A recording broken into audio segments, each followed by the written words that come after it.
Here are a few rules and guidelines we ask everyone to follow during the meeting. You may bring signs and similar items into the council chambers, but these items may not be held above shoulder height or otherwise obstruct the view or block the path of members of the audience. Disruptions impact the flow of discussion, potentially intimidate others, and detract from the purposes of the meeting. Therefore, disruptive behavior, including, but not limited to, cheering, shouting, booing, or the use of profanity is prohibited. Applause is only permissible during the presentations and proclamations portion of the agenda. Threats directed toward any individual or group are prohibited. Speakers may not campaign or advocate for or against candidates for office or ballot issues or otherwise attempt to influence the outcomes of elections. A full list of meeting rules is displayed at the entrance of the council chambers. During the public hearing portion of the agenda and during communications from citizens, when your name is called, please come forward to the podium. Then state your name, your town of residence, and begin speaking. Remarks shall be limited to 3 minutes. Citizens who are at the meeting and wish to donate their time to a single speaker must fill out an individual card and then combine their speaker cards. In such an event, one person from the group shall be designated to present their remarks, which shall be limited to 6 minutes. If one speaker is speaking on behalf of others who are present, the mayor or vice mayor shall read into the record the names of those whose time is combined. No person other than the individual speaking shall enter into the discussion. Officials on the dais may not respond to any questions or comments during communications from citizens. However, the council may ask questions during public hearing items. All comments and questions shall be directed through the mayor or presiding officer. Thank you again for attending a Gilbert Town meeting and for your participation in local government.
Good evening. Welcome to the December 3rd, 2024 Gilbert Town Council meeting. As a reminder to please turn off or silence your cell phones, Councilmember Torgerson, and devices. I have to call them out. I think I have PTSD from Stairway to Heaven. I mean, Smoke on the Water, excuse me. We'll begin our evening tonight with a call to order. If the town clerk could please conduct the roll call. Mayor Bridget Peterson. Here. Vice Mayor Scott Anderson. Here. Councilmember Chuck Giovanni. Here. Councilmember Bobby Buckley. Here. Councilmember Jan Kaprowski. Here. Councilmember Kathy Tilke. Here. And Councilmember Jim Torgerson. Here. A quorum is present. Thank you, Chevalier. I started with a roll call just so that we could point out that Councilmember Buckley is virtual tonight. Any votes that we do this evening have to be voice vote and not use our electronic voting since we have one member virtually. We'll start with our invocation. If Associate Pastor Adriana Hernandez of the First Methodist Church is here, good evening. You'll just push the button. I think that there's an arrow maybe or a dot or something that shows you which button to push. There you go. It lights up. I mastered it. Thank you. Thank you.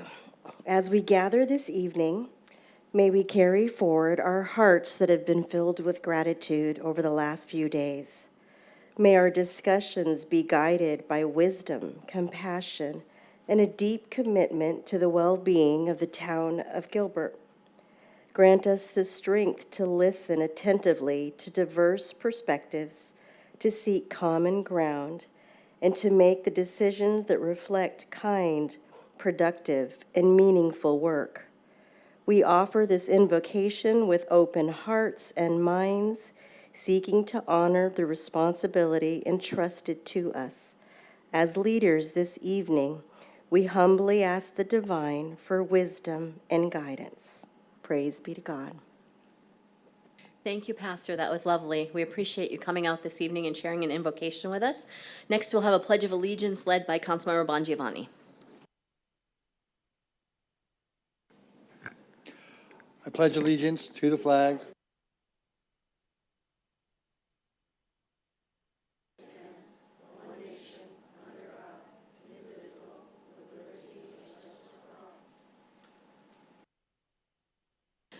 The first thing on our agenda this evening is recognition of Whitney Connor, as Volunteer of the Year. I'm going to read something before I come down to the floor.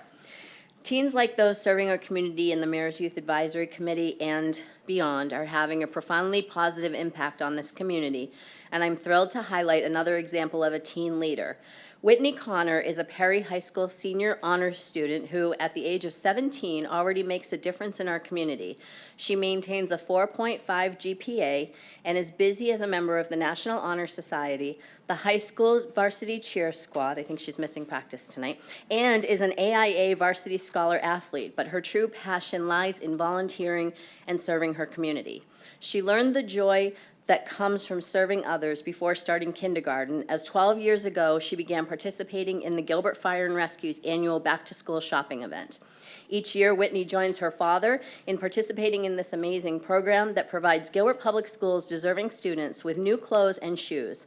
Over 2 years ago, Whitney believed she could do more, and so she founded a nonprofit organization called Bands for Backpacks that has helped her raise more funds for the back-to-school shopping program. To date, she's raised and donated over $3,000 to Gilbert Fire and Rescue's annual event to allow more children in need to participate. Whitney's unwavering dedication to this community and her servant's heart make her the truly deserving candidate for the Gilbert Chamber of Commerce's 2024 Mayor's Volunteer of the Year Award. Whitney, could you please come down and join me in the front?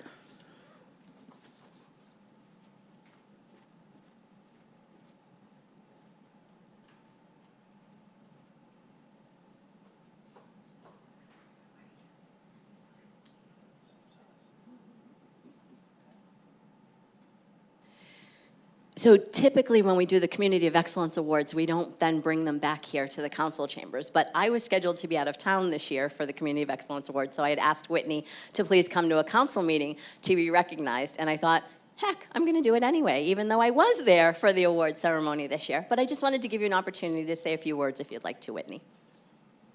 So like she said, I've been volunteering at the event since I was really little, and my goal this year for this event that happened in August was to be able to take more kids, and also every year kids come from families and they bring their brothers or their sisters, and there's not always enough funding to shop for them like we'd like to, but obviously they're in the same situation. So my goal was to raise money to be able to take more student shopping and just to make a difference in more kids' lives. Thanks, Whitney. We should be so proud of students like this that we have in our community. Let's give her a big round of applause.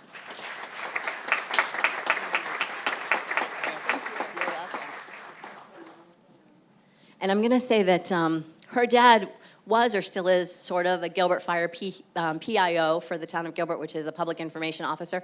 And I watched Fox 10 walk into that event in August. Mom was there, Dad was there. And I watched this young lady go live on Fox 10, and she spoke better than most of the adults I see speak on live TV. So she has got that gene, and I told her that 10 years, actually 11 years ago, I won this award. So there's big things in her future.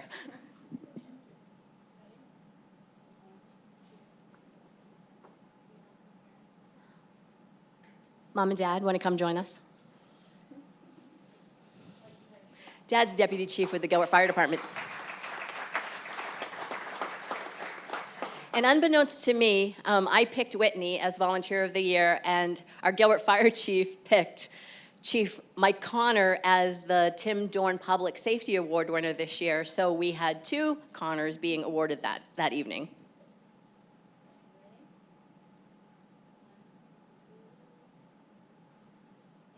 Thank you. Thanks. Congratulations.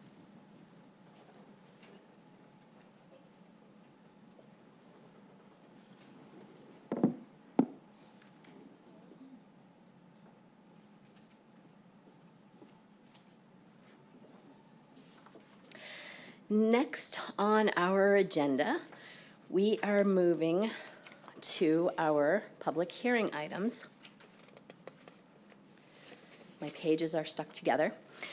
We have 4 items on our public hearing agenda this evening. 3 zoning items and a fees discussion. I'm going to open the public hearing. I had asked if staff could do a short discussion presentation on the 3 zoning items. We will need to do a vote on those separately, and then we'll open up public hearing for the fees discussion also. So can I have someone from staff to discuss the 3 zoning items? We discussed these at a study session, but I think it would be a good idea to have them here at a public meeting. Just a short snippet. Mayor, council, if I may, item 2 is being continued. Oh. Request has been continued to December 17th. Oh, thank you. Sorry, I didn't read that agenda change over here. So I will make a motion, I will close the public hearing on item 2. I will make a motion to continue item 2Z 24-05 to the December 17th meeting. Second. I have a motion by the mayor, seconded by the vice mayor. All those in favor, please say aye. Aye. Aye. Aye. Motion passes 7-0. Open the public hearing for items 3 and 4, which is Z 24-09 and Z 24-13. Kyle? Mayor, Council, good evening. Items 3 and 4 you've seen in a study session, and they are House Bill 2297 and Senate Bill 1162. These were passed this summer and signed into law, and because of the action that the legislators took, we are making some changes to our land development code in order to be in compliance with those different House bills and Senate bills. So those are what's coming before you tonight. One is an adaptive reuse, and the other one is essentially a stop clock. It's time frames for residential development upon which we have to return comments and when the projects will be approved according to the timeline set out in the Senate bill. Thank you, Kyle. Sure. Any questions or comments? I think the most important part that Kyle said there is that these were bills that were passed by the state legislature and signed into law by the governor, and they are amendments to our code that we have to make because of the bills that were passed. And we did have a lengthy discussion at a couple of study sessions on these items, and I'm getting them all confused because there's 3 or 4 of them at this point.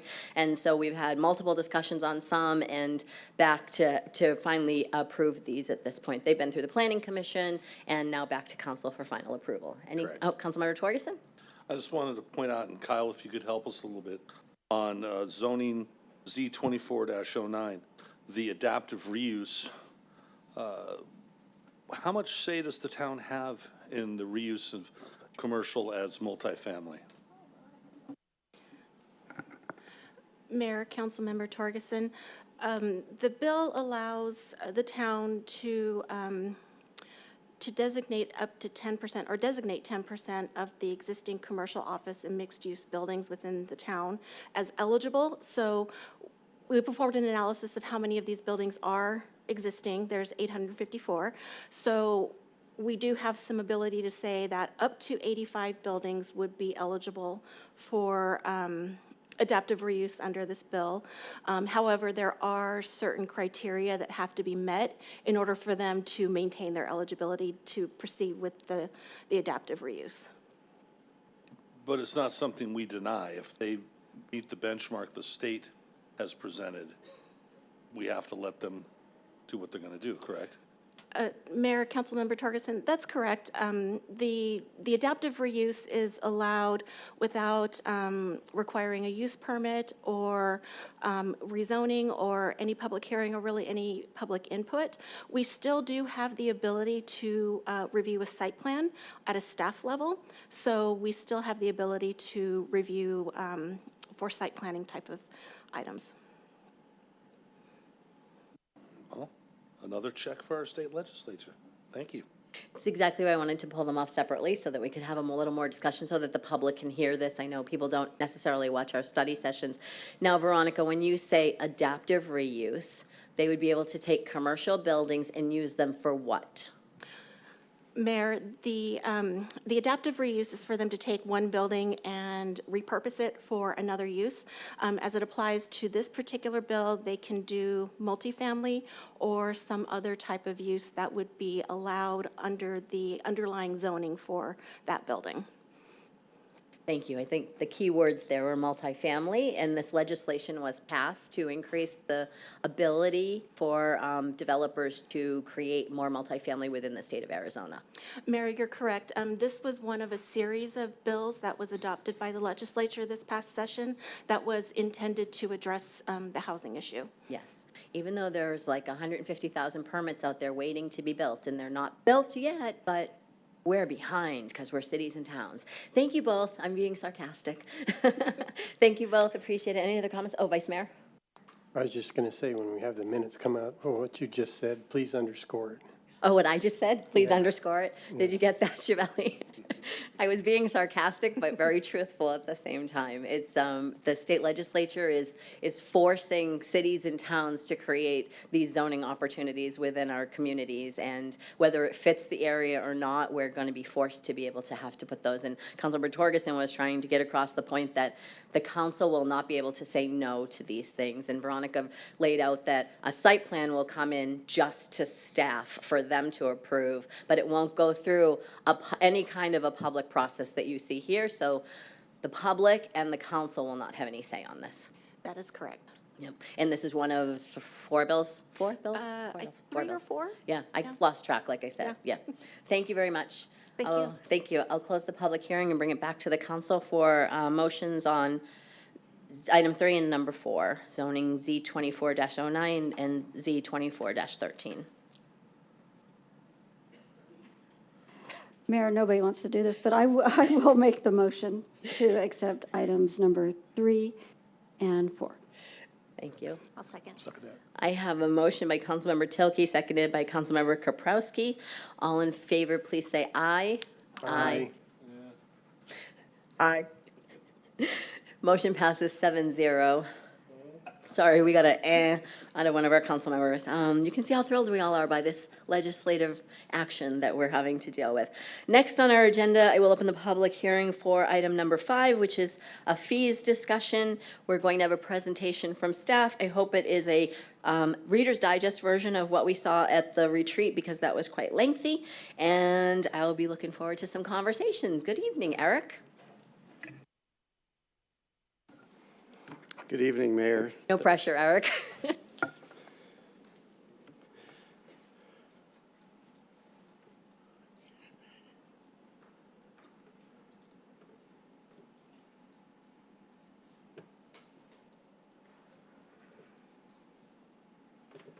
I pushed the button.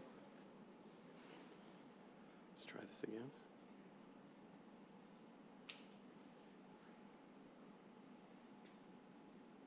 There we go.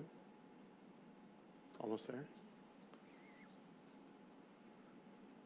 Here we are. Well, good evening, Mayor and Council. Tonight's presentation will be a Reader's Digest version of the trilogy that I shared with you a few weeks ago. It is in the public's benefit that they do hear much of that information that was shared with you and the hard work that Council has already begun on the review of these rates. Our overarching goal tonight is to keep the high-performing infrastructure that supports our community's way of life. There is work to be done to correct insufficient past investments in the maintenance and rehabilitation of the systems that allow us to enjoy quality services. If we don't follow through on this commitment to our community, then degradation, extreme incidents of service failures, and exponential emergency costs will be the future for Gilbert, as we have seen happen in numerous communities across the country.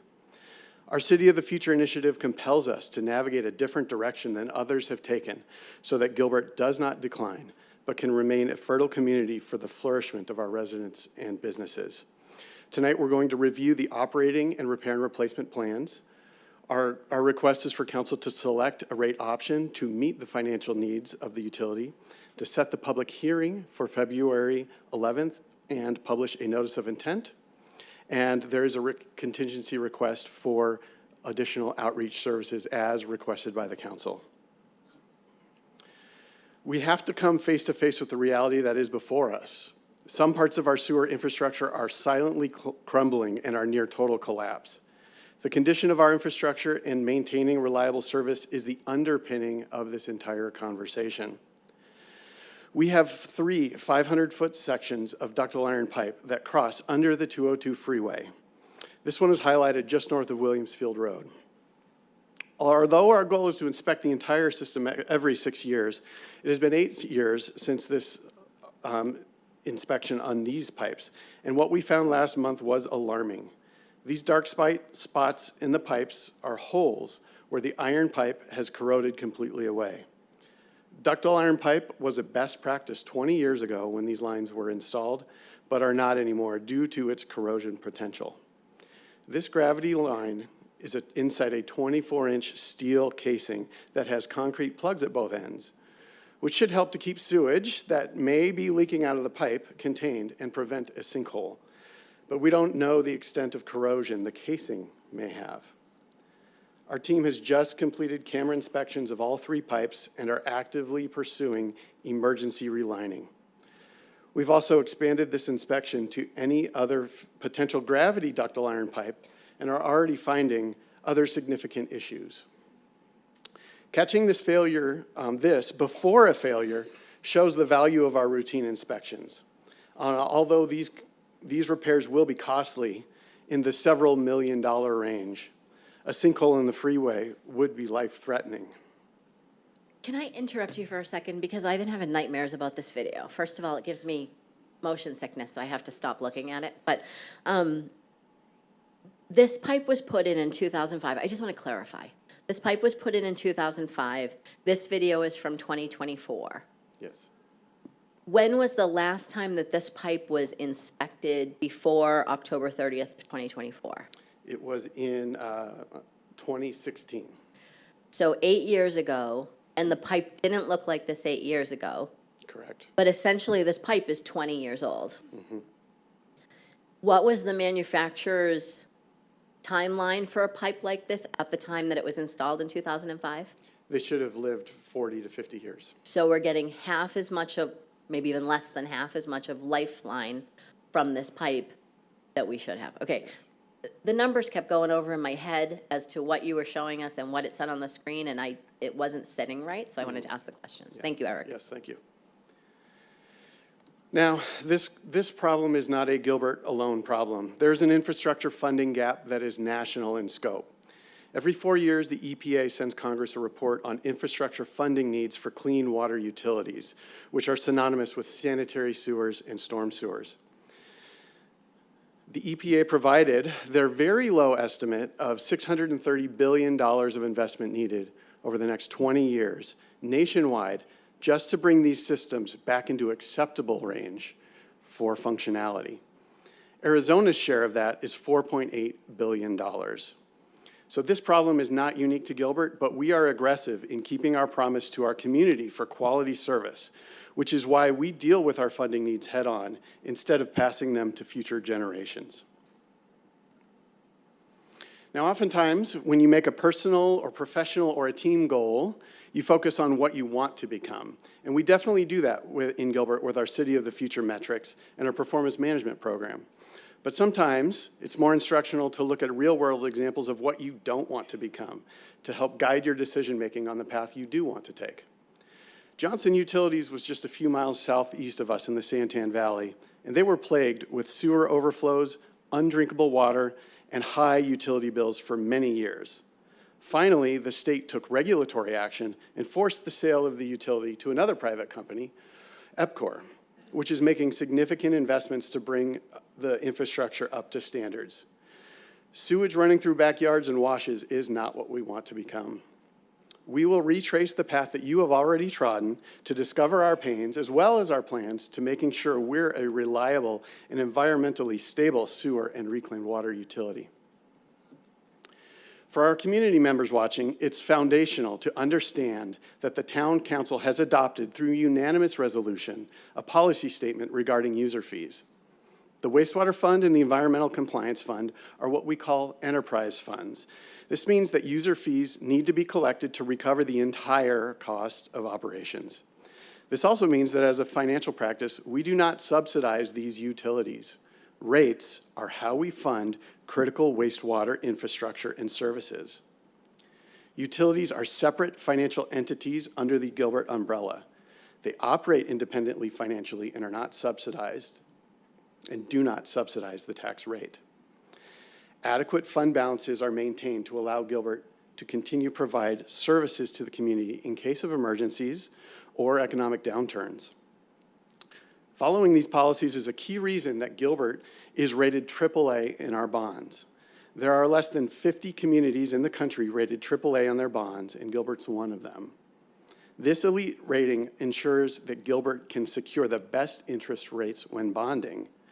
And if we stop following those policies or take actions that indicate we might have difficulty repaying those bonds, like not having enough revenue or taking one-time evasive actions, then it could impact our ratings and the interest we pay on future bond issuances or refinancing of existing debt. Those consequences will spill over into other plans that Gilbert has, like the transportation bonds and others.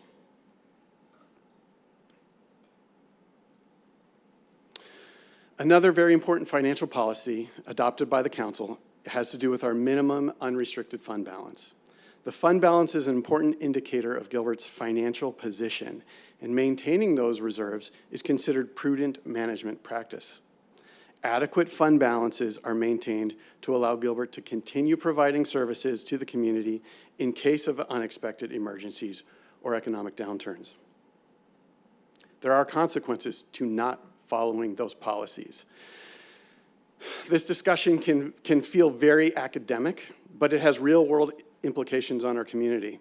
We have to look no further than the news from last month in Chicago, where the city council is attempting to sidestep hard financial choices, and credit rating agencies are sounding the alarm.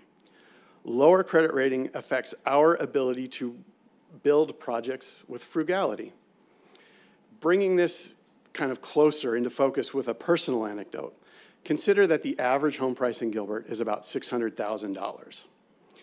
If you were to purchase that home with a very good credit score of about 780, that would cost about $3,000 a month in principal and interest.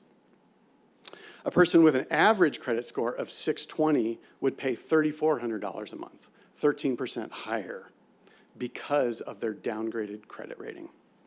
The same effect is felt in our borrowing costs if our credit rating changes. An increase in interest rates due to downgrading our AAA rating just one step would cost an extra $1.5 to $3 million for every $100 million borrowed. That's why we've worked so hard to achieve and protect that rating. Now, why are we talking about the rate process again? Well, each year we develop and review budgets for all 4 of our utilities: water, wastewater, environmental compliance, and solid waste and recycling, but only request or make revenue adjustments for 2 of them each year, if needed. This year, the revenue adjustments are being reviewed for wastewater and environmental compliance. It should be noted that although these alternating review years are planned, it doesn't mean that staff will bring forward a rate increase recommendation each time. Only when we have financial needs of the utility will we bring forward rate requests. Now, we're in the middle of this annual cycle to review and adjust rate revenue.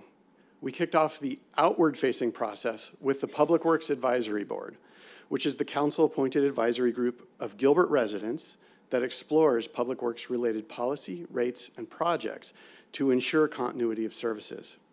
It was created to infuse the citizens' voice into this process. They have explored the services and projects in depth over the last few months, leading to a rate recommendation that will be presented to you again later.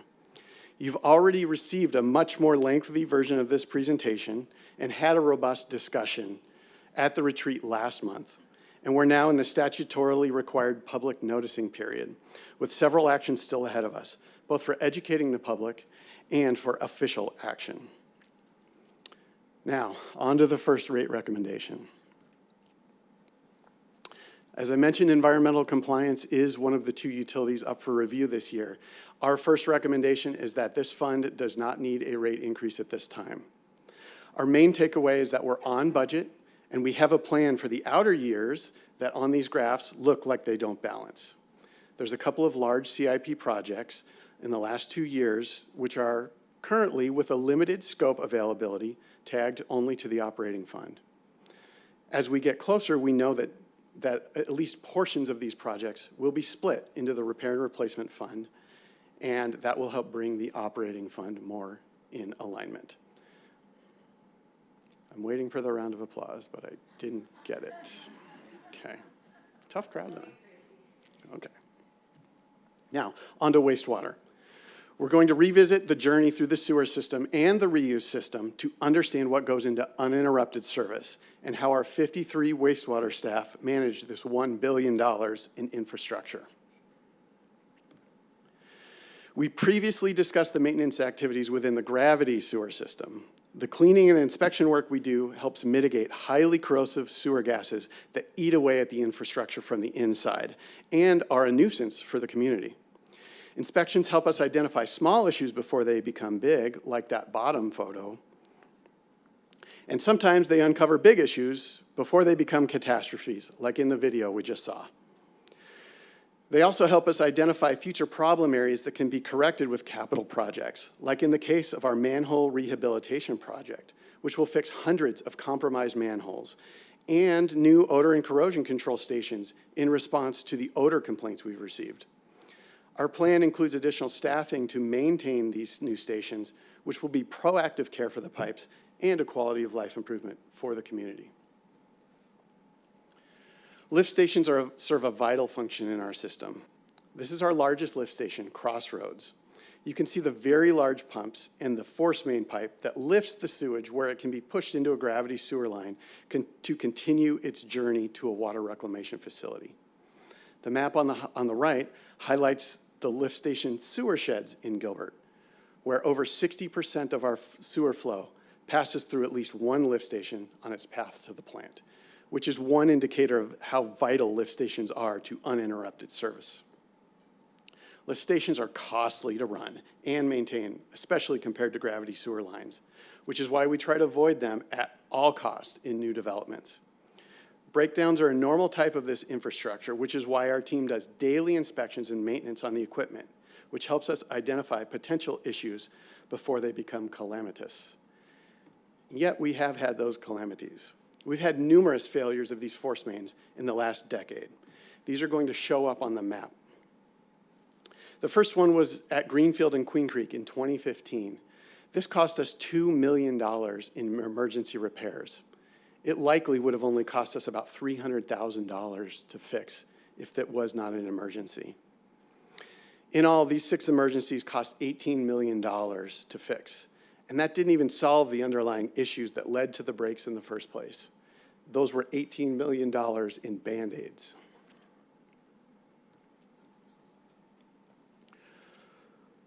Why do we pay such close attention to lift stations and force mains? It's because the enormous impact that they can have when they break down. Since sewage generally only has one path to follow to a reclamation facility, these excavations of a few of the major force main failures show what those pipes look like after they've failed, but not the havoc and the damage to the surface. These pipe fragments at the bottom of the photo, in the bottom photos, were actually still in service this year when our team proactively discovered their poor condition during an inspection. These findings were deeply concerning because we have a responsibility to keep the service running, and this condition of pipes is a harbinger of collapse.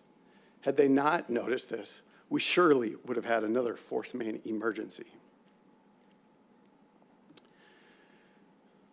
There's also the above-ground impact that happens when these force mains break. Because our sewage, again, only flows one way, we have to set up bypass pumping in cases where ruptures are big enough and complicated enough that the repair will take some time. In this case, the bypass pipes were in place for several months crossing McQueen Road. Rivers and ponds of raw sewage running through gutters and into landscaped areas are not the kind of water features we want in Gilbert, and we know that our residents want to prevent those as well. These rate investments will help keep us on the correct side of our residents' desires for quality of life. And yet, we've had these catastrophic problems, and the media loves it when we have them because those sinkholes are a strong visualization of what's happened. Thankfully, nobody was injured in this incident, but it was a very strong possibility. This particular incident led us to a condition assessment of our force mains, and we developed a prioritization list for rehab and resiliency of those force mains and a subsequent capital project to make the necessary improvements. It's a costly but vital series of projects over the course of 12 years to accomplish resiliency and reliability for our sewer customers. We're also planning to add 2 lift station technicians in 2026 in order to keep up with the maintenance required on these important facilities that keep the sewage flowing efficiently and will not cause environmental damage or health consequences. WW1050 is that systematic replacement of the ductile iron pipe force mains that are most likely to fail. Ductile iron was industry standard at the time that they were installed, but improvements in manufacturing technology in larger diameter plastic pipes now means that the old standard has changed to these inert materials, which will not corrode like ductile iron. Because those force mains are that single point of failure and there's no backup in place if one of these fail, we will be in emergency operations again if they do fail, when they do fail. The red lines on the map are the areas planned for rehab under this project. It is $12 million a year for each of the next 12 plus years in order to accomplish this. And although it's expensive, it's the likely continued failure of those pipes coupled with the single point of failure makes this an important priority for wastewater service. We also drilled down into the operations of the Greenfield Water Reclamation Plant and that operations and maintenance costs over the next 5 years average $3.5 million per year above our previously budgeted amounts.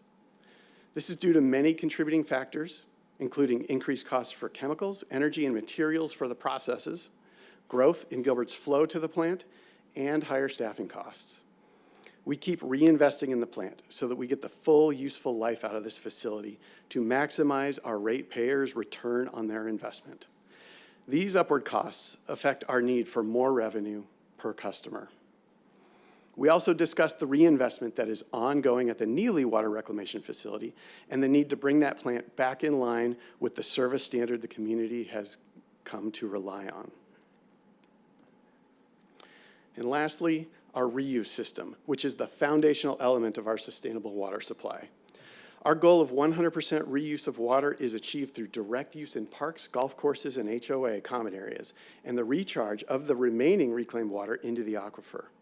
We've got that separate pipeline network for this water, which we call our purple pipe network because those pipes are purple, and that helps delineate them from the drinking water pipes. The riparian preserve is a vital resource for our community sustainability, enabling that full use of our reclaimed water by recharging that water into the aquifer and helping us maintain equilibrium with our groundwater pumping. The facility is undersized, and our need to increase that capacity was first identified in 2012, and we developed a project to do that. But it has been on hold ever since due to budget constraints. It's a critical project for the maximum use of our existing water resources. And using the existing water that we have is vitally important, especially as we face a reduction of our CAP supplies due to the Colorado River situation. So, in our 5-year capital improvement plan, we have 2 types of capital plans that are funded by rates. The first is the operations plan. Capital plan. And you think of an odor and corrosion control facility that is not included in the original construction. That's our operating capital. On the repair and replacement plan, you think of an existing lift station pump that needs replaced because it's breaking down beyond repair.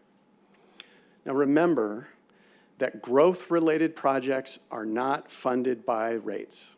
Therefore, we're not discussing growth-related projects tonight. These are the lists of our capital projects and the years that they were slated to begin. Notice that our 5-year plan, as originally constituted, had most of the projects planned in fiscal year 25 and 26. This is a visualization of what a backlog looks like in a plan.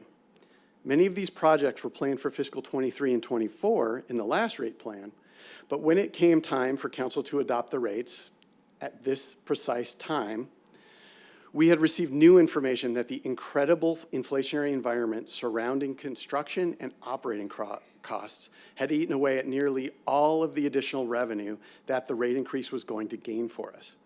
We had to use that revenue just to keep the utility running and had to push almost all of those projects off for 2 years, which were then added to the ones that were already planned in those years. This glut of projects creates a real financial bump in the near term. And that financial bump would have had a direct customer bill impact. So we have smoothed out many of those projects in order to also smooth out the financial impact to our customers. We had to consider the risk of pushing off these critical projects, which we tried to balance with the customer impacts, both on the monthly bills, but also the risk of interrupted service and the environmental damage potential. That smoothing out represents a $38 million delay of projects in the operating fund and $96 million of delayed repairs and replacements, just to make this rate increase smoother. If these delays were not incorporated, the rate recommendations would have been even higher. The initial capital plan needs represented a 160% rate increase. We've left as much of that plan on the cutting room floor as possible through our risk-benefit process to get the lower increased options before you today. It's a little easier to see the goals that we're trying to accomplish. When we add in the bullet list of each of the project site will be enormously improved for the homes around that on the Western Canal, and in the case of the Heritage District that is downstream. These projects that are recommended are based on what we believe is best for the interest of the community, and any projects that would have to be moved out would have severe consequences for service in the presented time frame for projects to start within the managed risk assessment framework. Now, how did we get here? Is probably a question you've asked yourselves a lot. This graph shows the amount of change in a hypothetical $100 sewer bill from 2010 to today. That orange line represents the average sewer rate increase Gilbert made in 4 of the previous 5 years before this timeline started, from 2005 to 2009. This line rises at 5.5% per year, which is actually lower than the national industry standard average of 6% per year. Purchased something that would have cost $100 in 2010. Now we can add on ADOT's construction index, the construction producer index, for just the last 8 years, which shows the hyperinflation that we've seen in the construction industry. This inflation index is an illustration of what has happened to our CIP costs, far outpacing any kind of rate increases.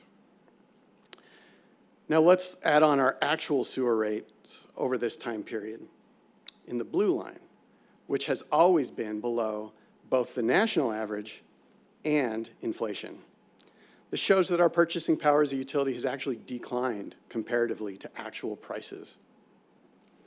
When you take into account the full amount of rate revenue that we have foregone just in comparison to inflation, we find that we have lost $67 million below our purchasing power, nearly 1.5 years of rate revenue in just the last 14 years. If we did that same exercise for the construction index, we would have lost $133 million in comparison. This illustrates that our investment into the service has not kept pace with the cost of operations or of constructing improvements. But we do have plans to rectify this. As I shared with you at the council retreat, we presented to you 4 options, which at that time you narrowed down to 2 presented to you tonight. The cash option does not require any debt because we collect enough rate revenue to pay cash for for the capital projects. It requires a $29 residential bill increase in April.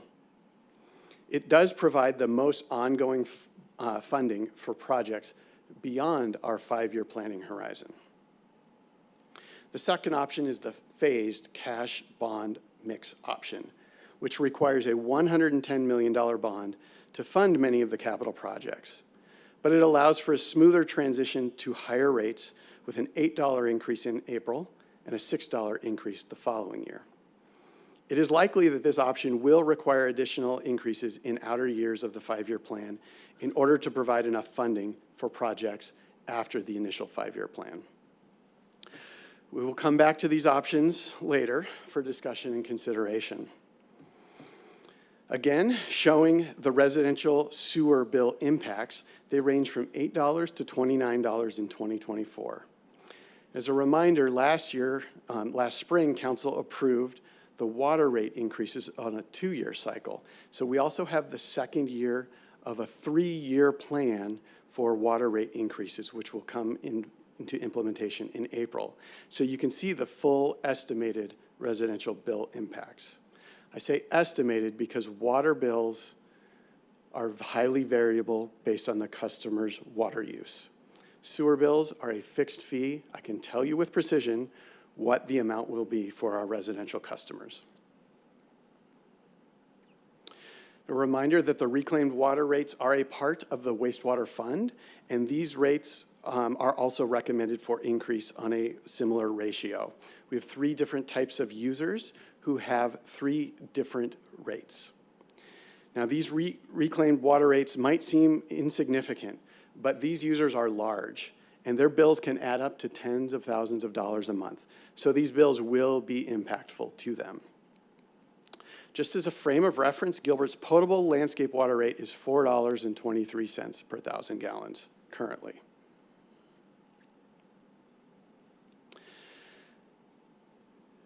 Now, the Public Works Advisory Board went through a lot of work in order to get to a place where they could make a recommendation for you. And at the retreat, we had Sam Elliott come and share, who is the chair of the board, share his reflections on that rate study and the recommendations that they provided. He was planning to be here tonight, but had a family emergency. So he shared with me his notes, and I'm going to read them. These are his words, not mine. He says, "Thank you for giving me the opportunity to speak before you today."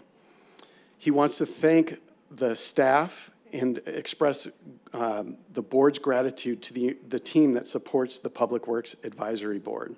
Without their efforts and the expertise of that team, the board could not accomplish what they do. Their dedication shines through in the detailed presentations, extensive information, meeting minutes, and countless other resources that they provide to us. We are forever grateful for their support, which ensures that we have the tools and insights needed to make informed decisions for the town of Gilbert. With that said, I'd like to take a moment to explain the thought process that we went through in the Public Works Advisory Board's decision to raise the sewer rates here in the town of Gilbert. At the outset, we evaluated the options based on equity, cost, flexibility, responsibility, sufficiency, practicality, and overall value. Initially, all options appeared practical in addressing our immediate infrastructure needs. However, the stark financial differences between the 2 primary alternatives emerged as the pivotal factors that drove our decision.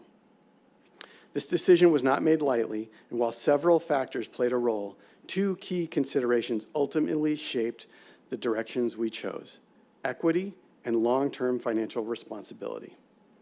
First, I want to address the 4 options we considered for the rate increase. 3 of the options included the option to issue a bond. Specifically, the full bond would have carried a total of $72 to $89 million in interest, which would have to be paid over the course of 20 years. While the bond could have provided an immediate influx of capital for Gilbert's sewer and reclaim system, the board was deeply concerned about the burden this would place on future generations. The fact is, Gilbert has always prided itself on being proactive, on taking the necessary steps today to ensure that the infrastructure remains strong and sustainable for years to come. Gilbert has a long-standing tradition of not kicking the can down the road when it comes to addressing our town's needs. Taking on this level of debt would have meant that the next generation, which includes many of our children and grandchildren, would be left to pay for the decisions we make today. As stewards of the community, we felt this was not the responsible course of action. We wanted to ensure that we were not passing on a burden to those who would be inheriting the town from us. The second factor that heavily influenced our decision was the funding impact of each option, particularly in terms of the operating and repair and replacement funds. Among the 4 options, Alternative B, which is also called the cash option, stood out as the one that would provide the largest amount of financial support for both crucial areas. With this option, we believe that the town would have a better chance of meeting its needs for the sewer and reclaim system, not just in the short term, but over the next 5 years and beyond. Our primary goal was to give residents the best opportunity to absorb the cost of this rate increase in a way that would provide long-term stability without requiring us to come back in 5 years to raise rates again. Alternative B, the cash option, was the only option that seemed viable in balancing the immediate needs with future sustainability, and the board felt strongly that this was the most responsible path forward. We understand that rate increases are never popular, but we firmly believe that this decision is the most prudent for the town of Gilbert. It provides the necessary funding to ensure our sewer and reclaim infrastructure remains robust, while also avoiding saddling future generations with the burden of excessive debt. We're committed to making decisions that serve the best interests of all residents, both now and in the future. Thank you for your time and attention. We look forward to working together with you to continue making Gilbert a great place to live for generations to come. Eric, I just want to say thank you to Sam for sending the notes, and hope everything's okay with his family, since you said he had a family emergency. Yes, thank you. So with that, the recommendations from the Public Works Advisory Board was that there will be, they recommend no change to the environmental compliance fee. They recommend Alternative B, the all-cash option for the sewer and reclaimed water rates, and continuing the pilot utility bill discount program that Council authorized this past spring. Now, we heard from you, Council, at the retreat that you want a robust public outreach campaign. And so I am going to have Candace Kwan, our Chief Digital Officer, come up and present those plans. Is it Candace's first time at the podium at a council meeting? It is. Welcome, Candace. Mayor and Council, thanks for having me. Candace Kwan again, Chief Digital Officer. As we review tonight's notice of intent for wastewater and sewer, it's only appropriate we talk about the mother of all communication plans for wastewater and sewers. So let's get into it. Oh, I have the clicker.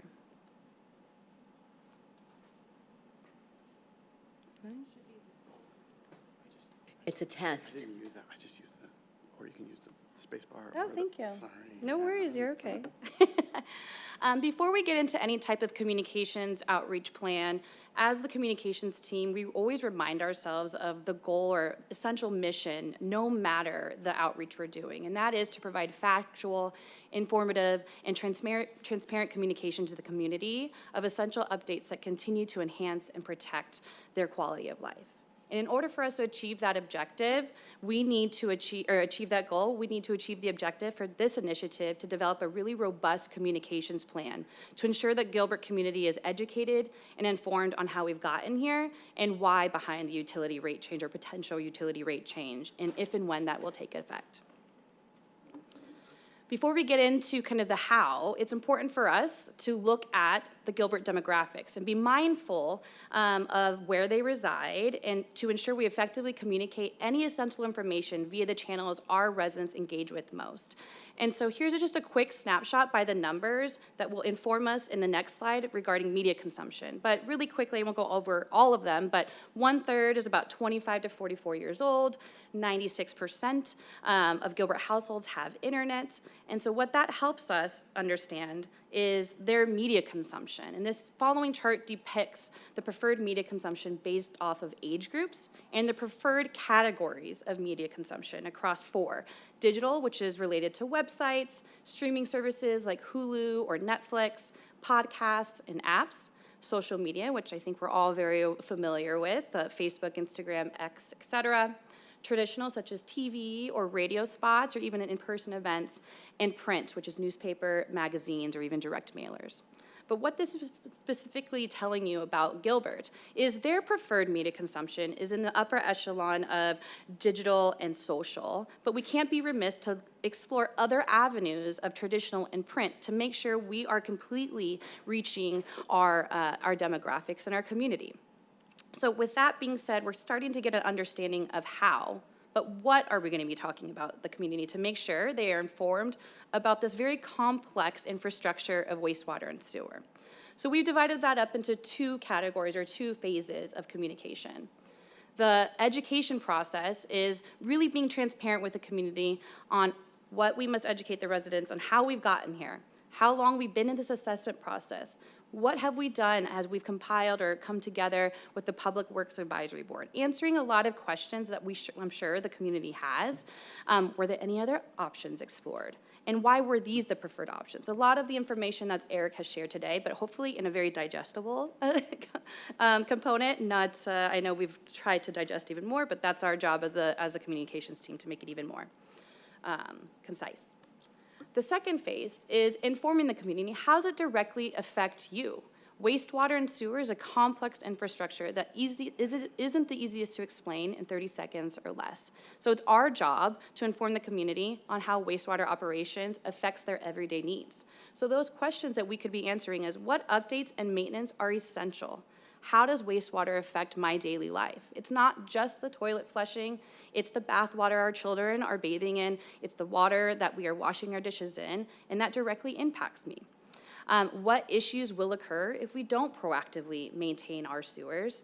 And we understand that these rates are, somewhat disruptive, and so we want to make sure they understand any financial resources or support that we can provide them. To that point, we've looked at how and what, and now let's get into specifically some where options.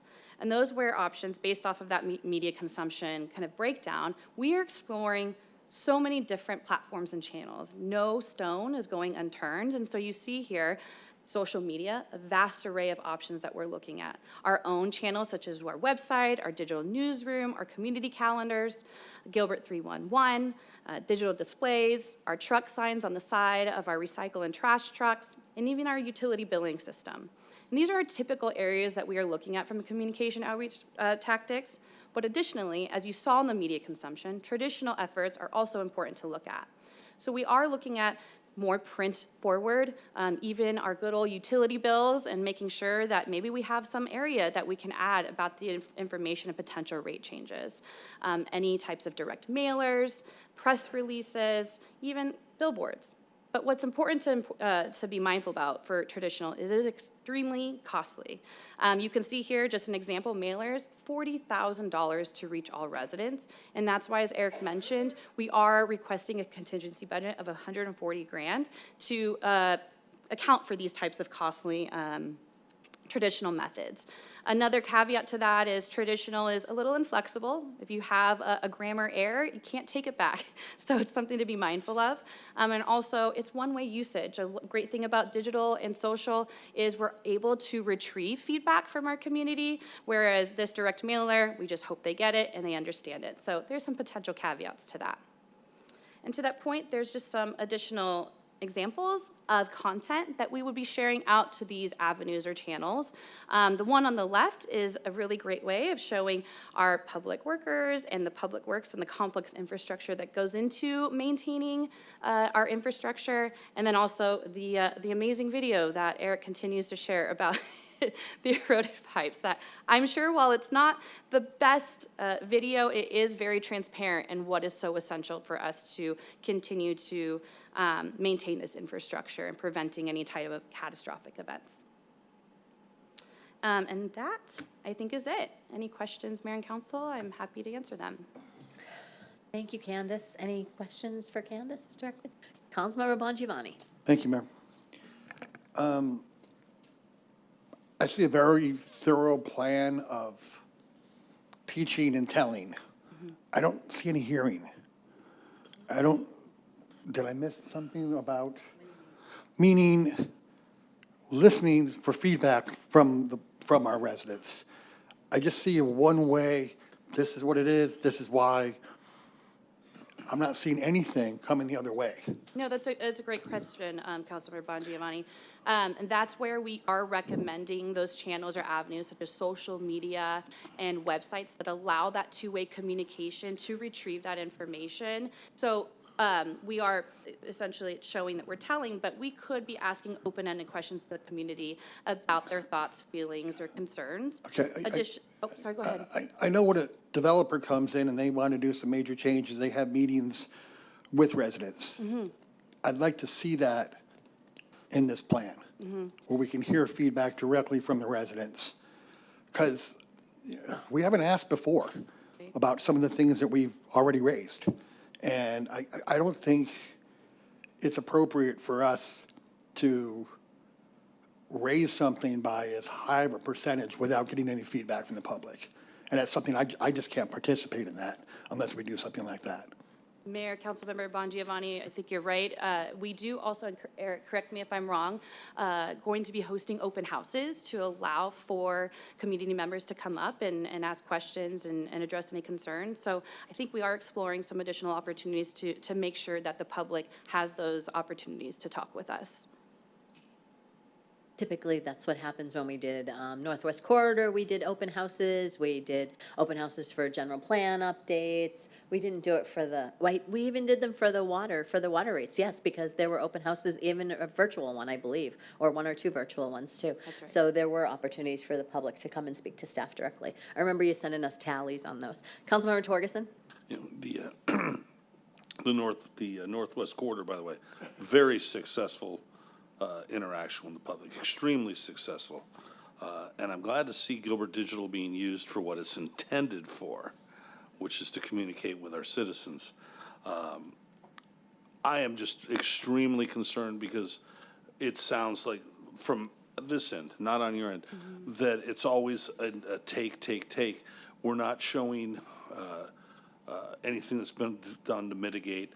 I saw in Eric's things that there were many years of no rate increase, or as he called it, a insufficient investment in upkeep and being able to go through the pipes, and therefore we find stuff at 6 and 8 years that we could have found maybe at 4 if we had done our job.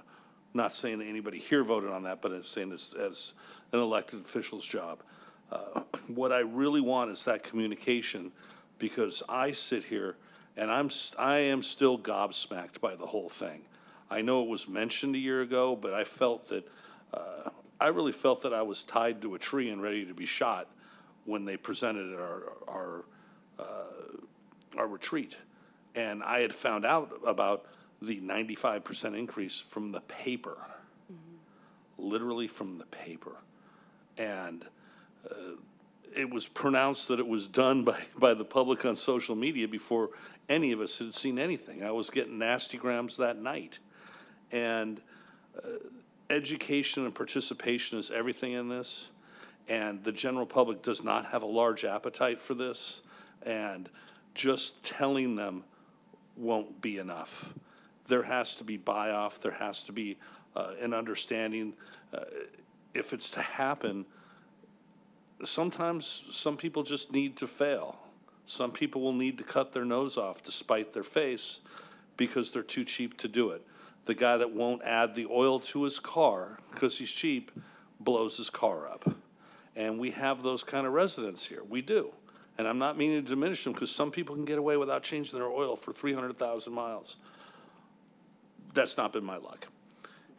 And I really want to see this public engaged in this. I do not want to have the arguments with people that sit there on ideology and say, no, cut 20% of it, because I don't know if there's 20% that can be delayed further. I'm seeing through this program, there's things over the last decade that were delayed because there's no appetite for a rate increase and no appetite for that. And now we're holding the bag with a lot of upkeep. And I want to see Eric come back with whatever he can do to mitigate it. I don't care if it's a dime, a dollar, or it comes net zero.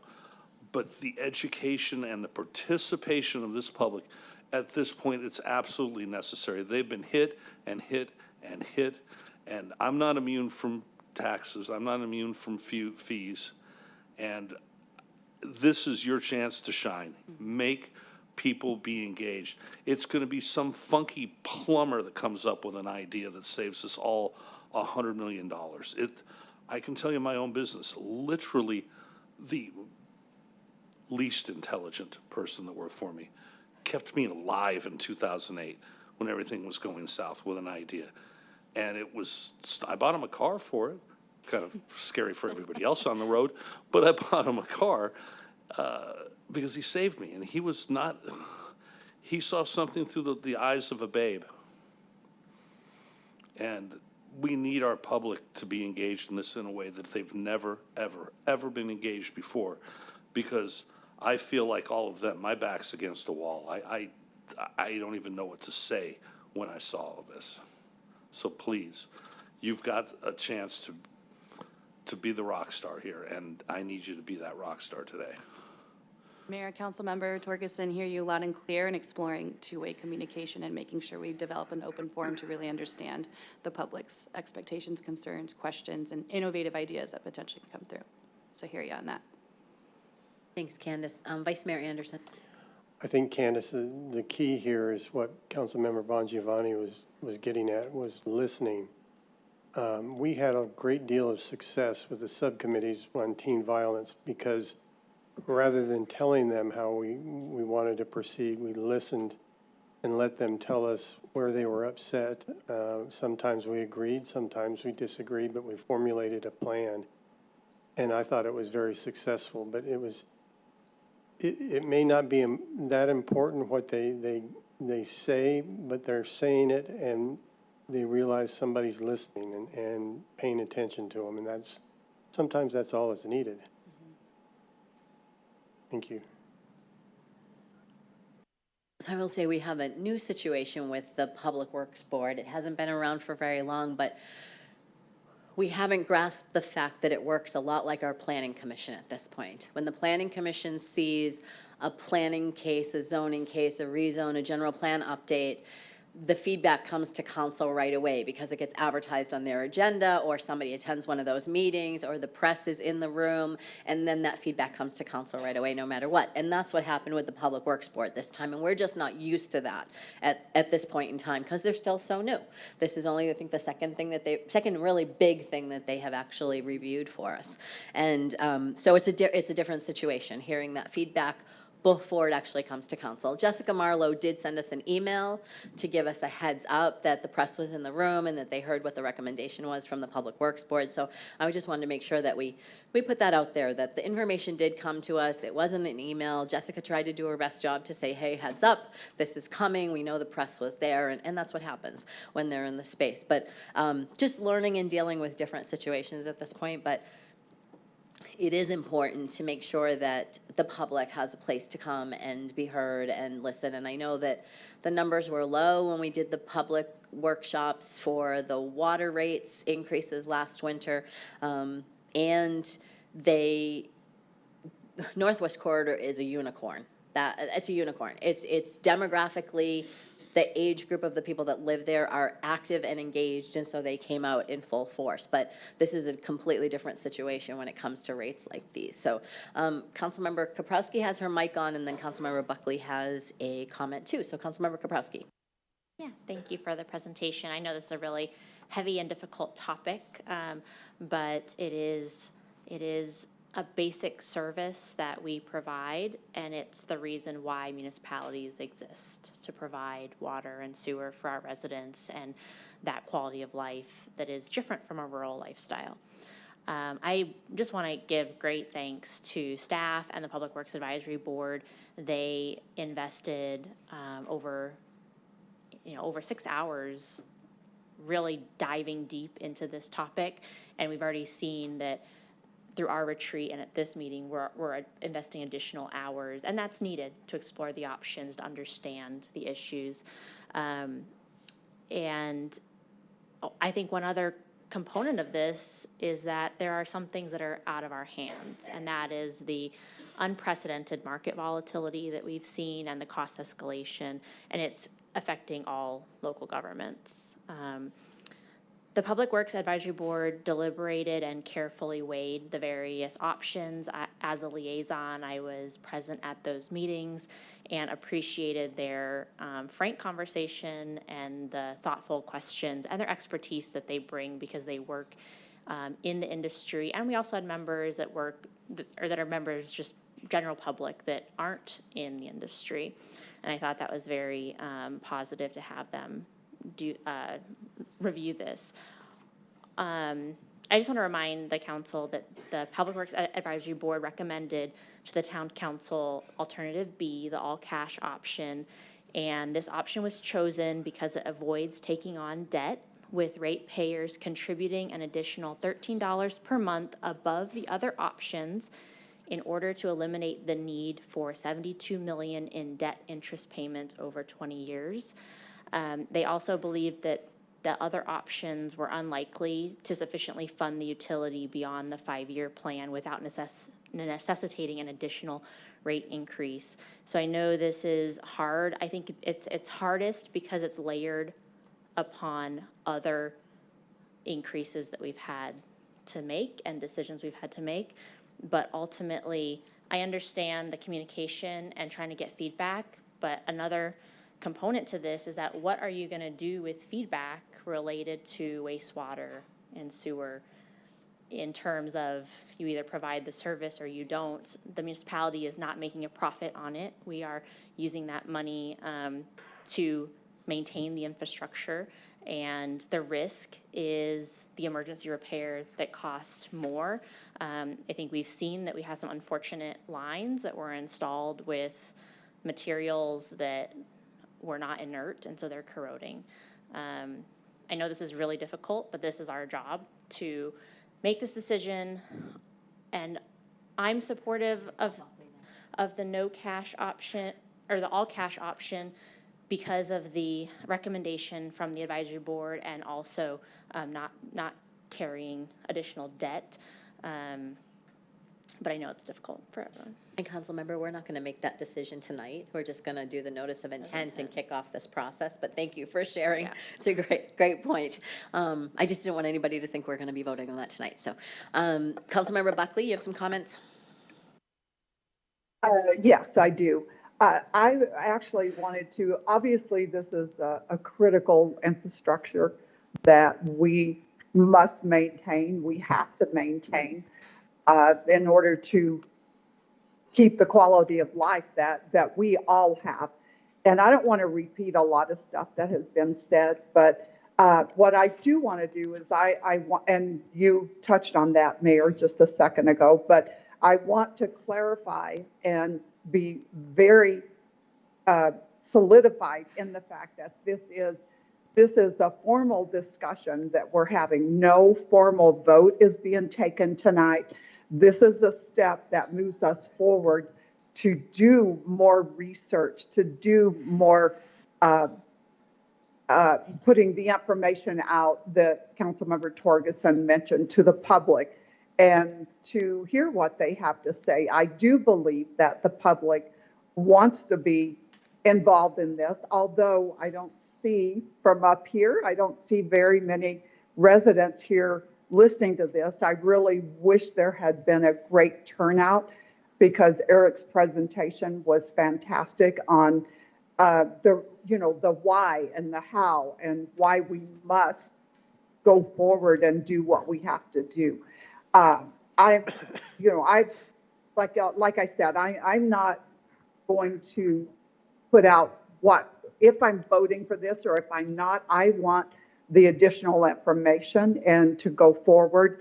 It's a difficult decision, and I agree with Councilmember Koprowski that this is our job.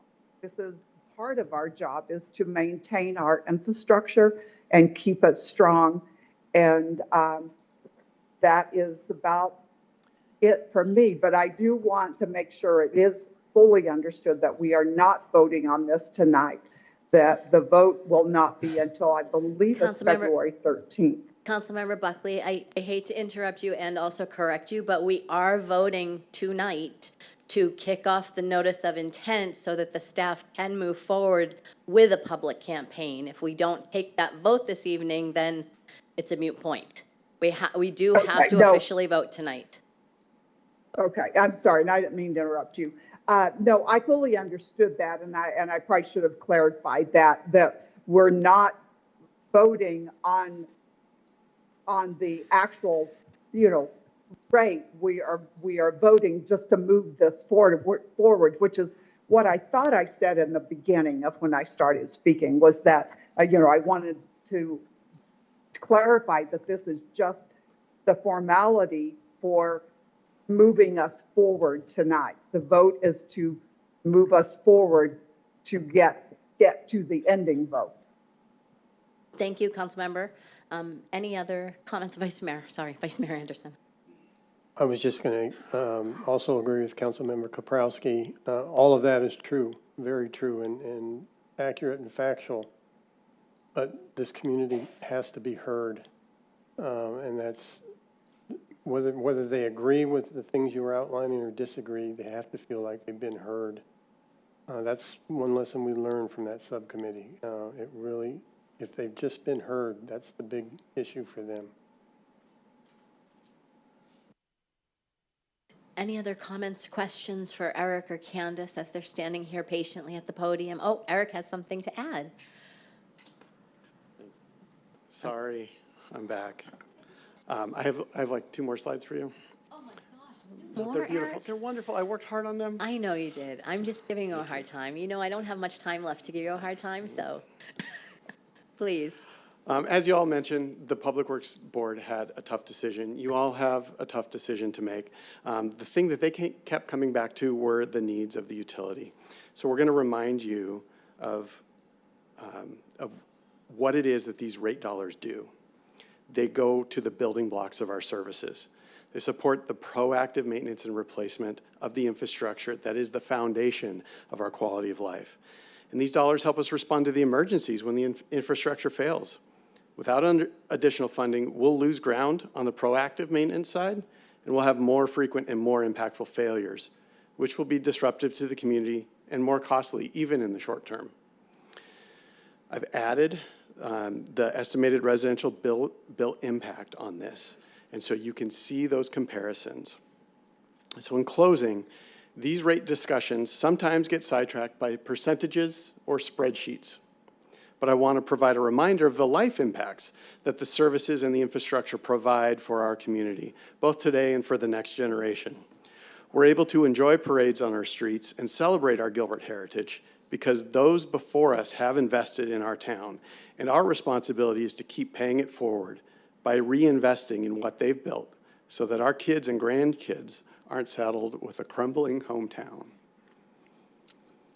With that, the request before you tonight is to,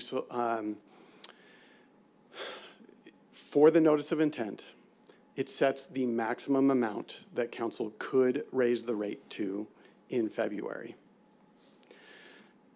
So you have 2 options before you in order to accomplish that. We request that you do set that public hearing for February 11th and authorize us to publish that notice of intent and then grant the contingency request for the outreach campaign. Thanks, Eric. Councilmember Bongiovanni. Eric, just one quick question. The other option of the $8 and the $6, eventually, let's say 7 years from now, it could be equal to $29, but we'd be stuck with maybe $120 million in interest. My math may be not perfect, but. That's likely, yes. Okay. And again, are we voting on a maximum amount, or are we voting on, there is an intent to raise?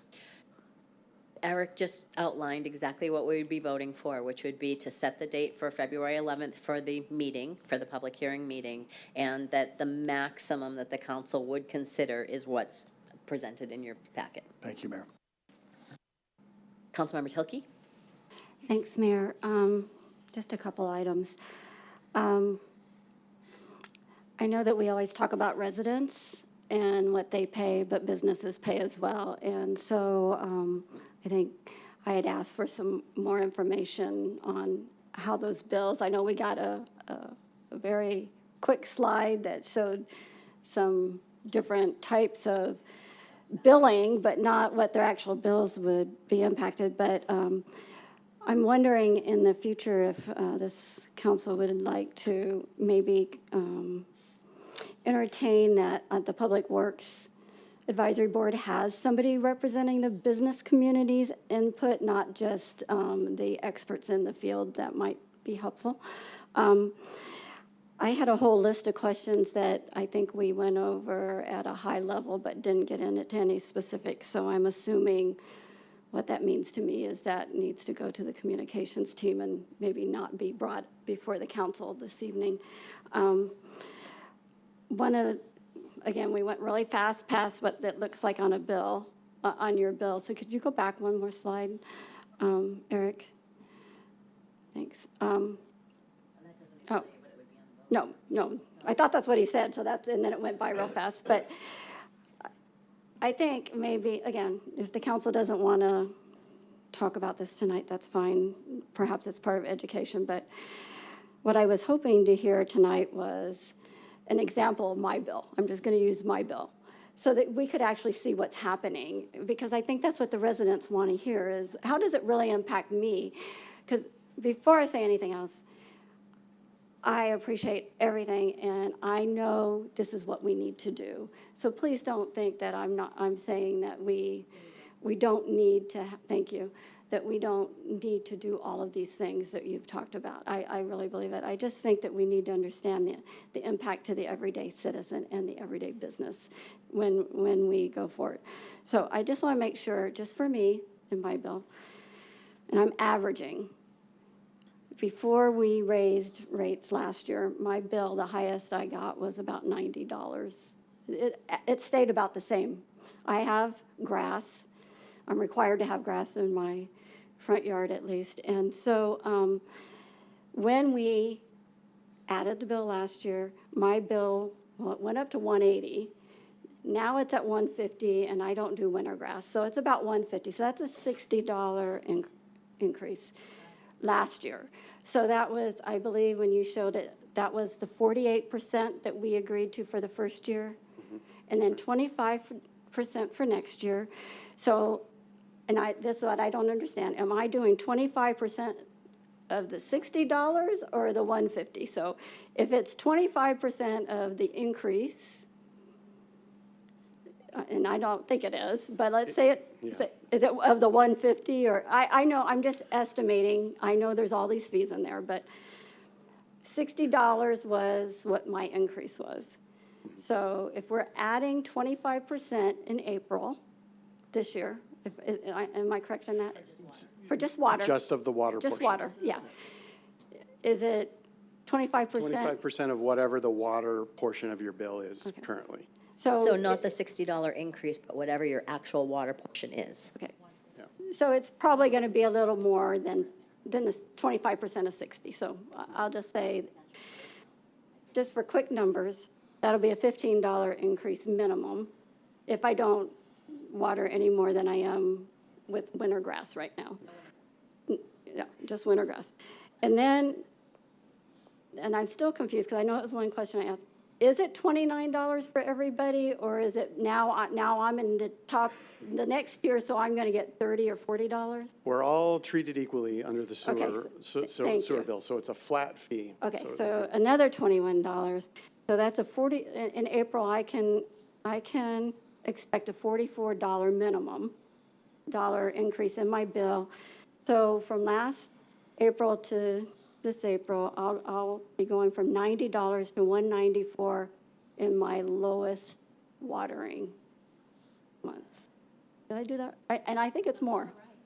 So I'm not arguing that we need it. What I want to know, and I think what we're saying up here is when we communicate with residents, they need to know how it's really impacting them personally or businesses. So this is very average. And I know that we have a lot of apartments, let's say, or small. Mayor, I think you don't have grass, and so you have a smaller yard, and so your bill's probably a lot less than mine.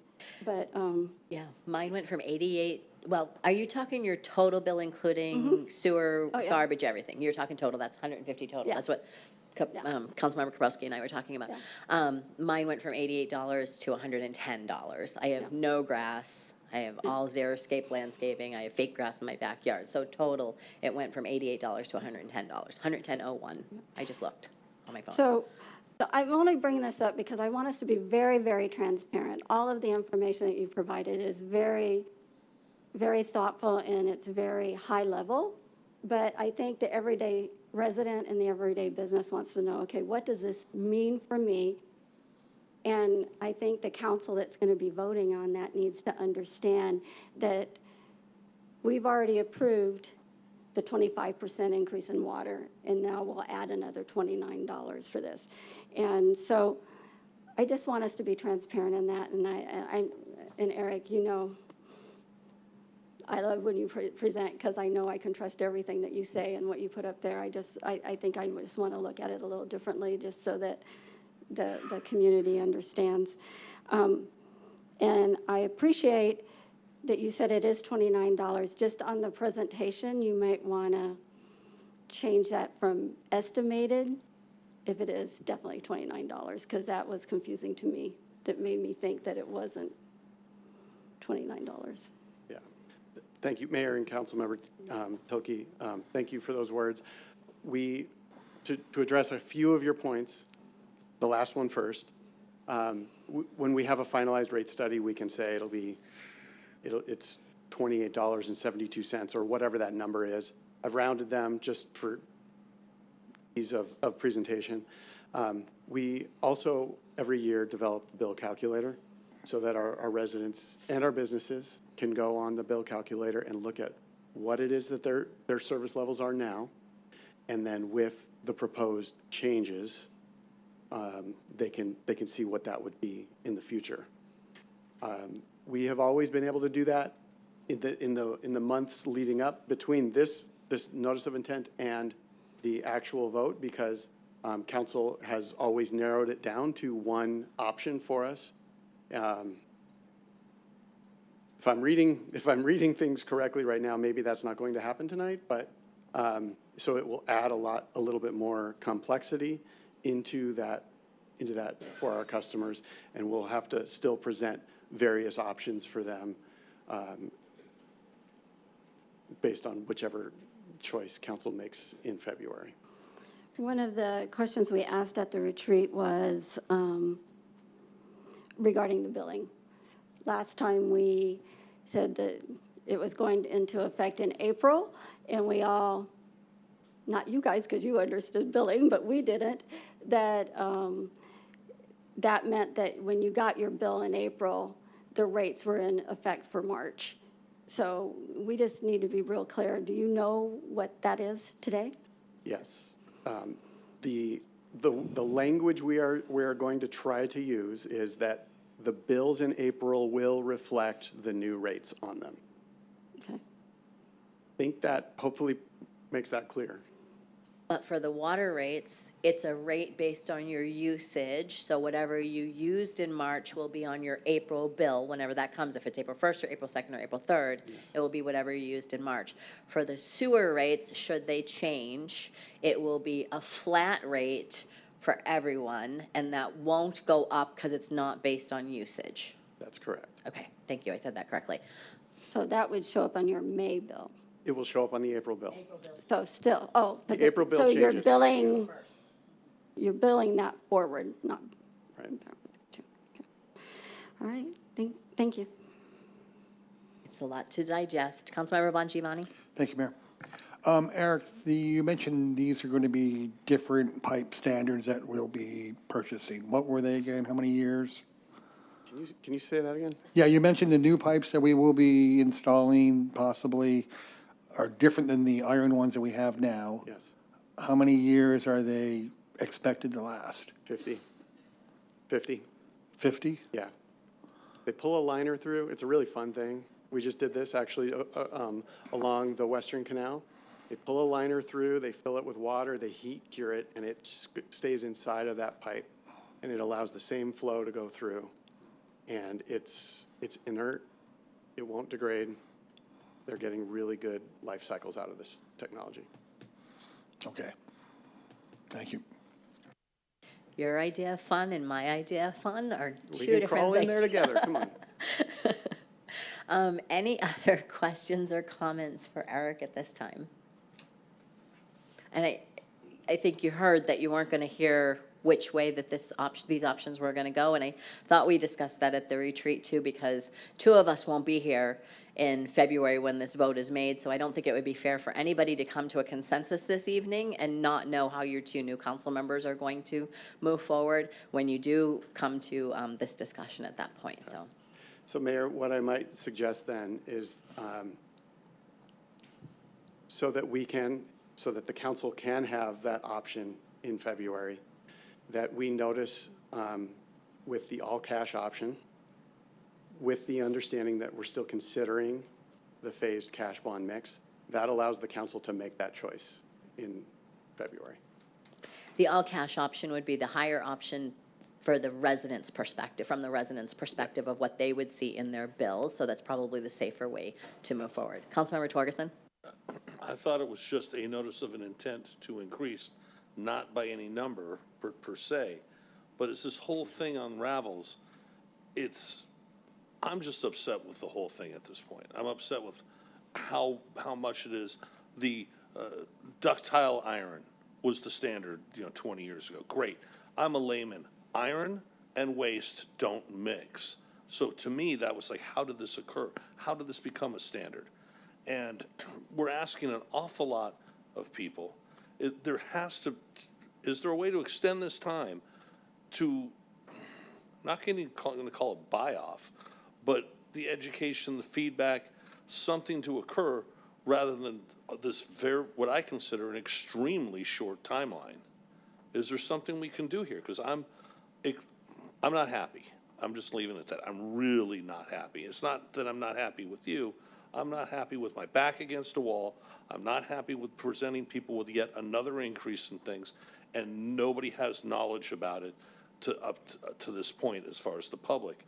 And I feel that there needs to be more time. I don't even feel good about saying, hey, we're considering an increase, because there's no information for anybody to look at. It's like, we're considering an increase, and we're going to get back to you on educating you a little bit and bringing you into the discussion. I feel that it's almost out of order. So why is our back against the wall to make this February 11th? Well, there is a statutorily required time frame that I probably haven't done enough foundational awareness on this topic for you. But we're required by statute that the rates cannot be increased within 30 days of that decision that the council makes. And so we also have to have 60 days before that when the council can do this notice of intent. Okay, so we have to have 60, then 30 more, then the rates can be in place. When we did when the budget was presented in May and June, the wastewater fund incorporated a rate increase at that time. And I believe that was explicitly shared at that time. Between then and October, when we presented this with the Public Works Advisory Board, we were refining, we were going through the various iterations of the budget. We were preparing the rate study. We were getting the consultant on board. Had we shared information at that point, we would have very little to share that other than information council already knew, which was that those funds needed an increase. We wouldn't have had really a dollar amount or a percentage to go on at that point. So our decision making is when we have that information available to share it. And that wasn't until late September, early October with the Public Works Advisory Board. And now when it feels like it isn't solidified, it's because we have not yet finalized the rate study. We were waiting for this evening's decision on which option council chose so that we could put that into the rate study. That is also statutorily required 60 days in advance of that, of the public hearing at which you will choose an option. So we have to present that. That's why we're asking for an option to be presented. We can publish a rate study with both, and it sounds like I will actually do that at this point, so that our residents and our businesses can go online and look at that, which has all the financial data that supports the needs and the financial data that supports the rates being the appropriate amount going forward into the future. So there's this long time frame where it felt like there probably, from your perspective, was not a lot going on. There was all of this background work going on to get us to the point where we had actual options to present to you this fall. Because the budget incorporated additional revenue this year, that's why we're targeting the April 1st date for implementation. And so everything just kind of works backwards from there. If that gets pushed off, even by a month, the rate revenue needed in this current fiscal year is more. It's the same amount, it's just now it's in 2 months rather than 3, which changes the rate calculation needs. So this money was committed before we knew what we were really doing. The budget was adopted Yeah. with that understanding that there was a rate revenue adjustment needed. Eric, thank you. You've been doing a great job. Councilmember Buckley has a comment or a question. Yes, actually I do. I want to go back to what I was asking earlier, because Eric, if you could reiterate what the statement that you said when you mentioned that you could make this in a certain way so that the council would have both options. So I'm a little bit confused in that, because in reading this, number 5 on the agenda, fees, consider a motion to direct staff to publish a notice of intention to increase rates and fees for wastewater, reclaimed water fees, and rates. But now, we discussed in the retreat the 2 different options. But from the way you said what the option was, in order to give, how to say it and how to write it, to give council so that we had both options. It was my impression we have both options to vote on anyway. So can you clarify that a little bit? Sure, Mayor, Councilmember Buckley. The notice of intent sets the highest amount that the council could adopt the rate increase in February. If you chose the phased cash bond option mix tonight, you would not have the option in February to select the all cash option, because that amount is higher than the phased option. So if you desire to leave yourself that option to choose in February, we would just notice with the all cash option and the phased mix option tonight, going forward. Okay. Well, I, as a council member, absolutely want to have both of those options. I can't speak for any of the other council members, but I'm quite surprised by that, because I was not aware that we were going to make a decision on either one tonight. So, but thank you. And Eric, you've done an amazing job, and it's a lot of work and a lot of effort for you and your staff, and I really appreciate it. I want you to know that. I also want to say that, my job is to do the best thing for the residents and for, of course, our town of Gilbert. And I want to make sure that I have every option that, there will be some people that may want the lesser option, so that doesn't influx their payments every month.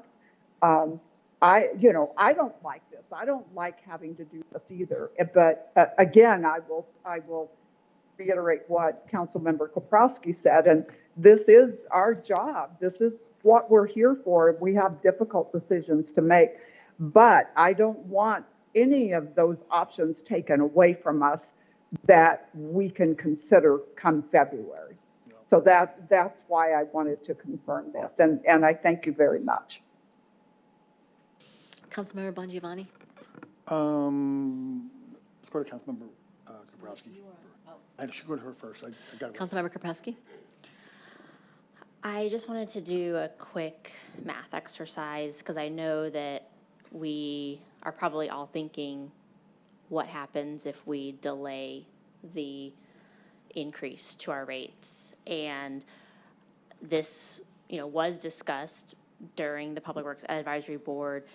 And if this increase is delayed, let's say by 1 year,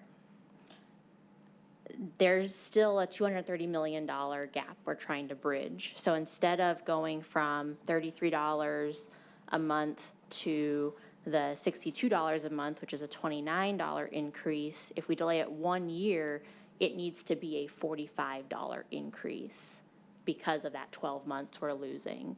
So just want to put that in perspective that is another option we have considered, but there's such a big gap in the needs, and we're already bringing in less money than it's taking to operate our system right now because of the additional costs in chemicals and energy and things. So just wanted to explain that there were other options and questions, but it just gets worse and worse the more we delay.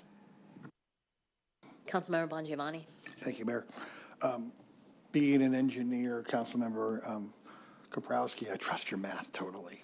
It's kind of going where I was going to go to about any kind of delays. I want to thank you and Candace for your presentations. They were great, but I just want it known that I don't want to see a delay on this, but I need to see that public outreach. And I need to feel very comfortable about making this vote in February, that we did everything we possibly could to get the information out and to listen back from the citizens. I want to be able to make that vote in February and not be a no vote at all. So thank you, guys.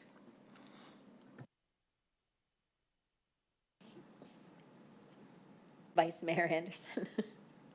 The only concern that I have with attaching a number, a maximum that you were talking about, Eric, with this is that before there is one single public hearing, one single communication from digital, it'll be reported tomorrow morning that we are going to increase it by $29 or whatever it is. That's the way it'll be reported.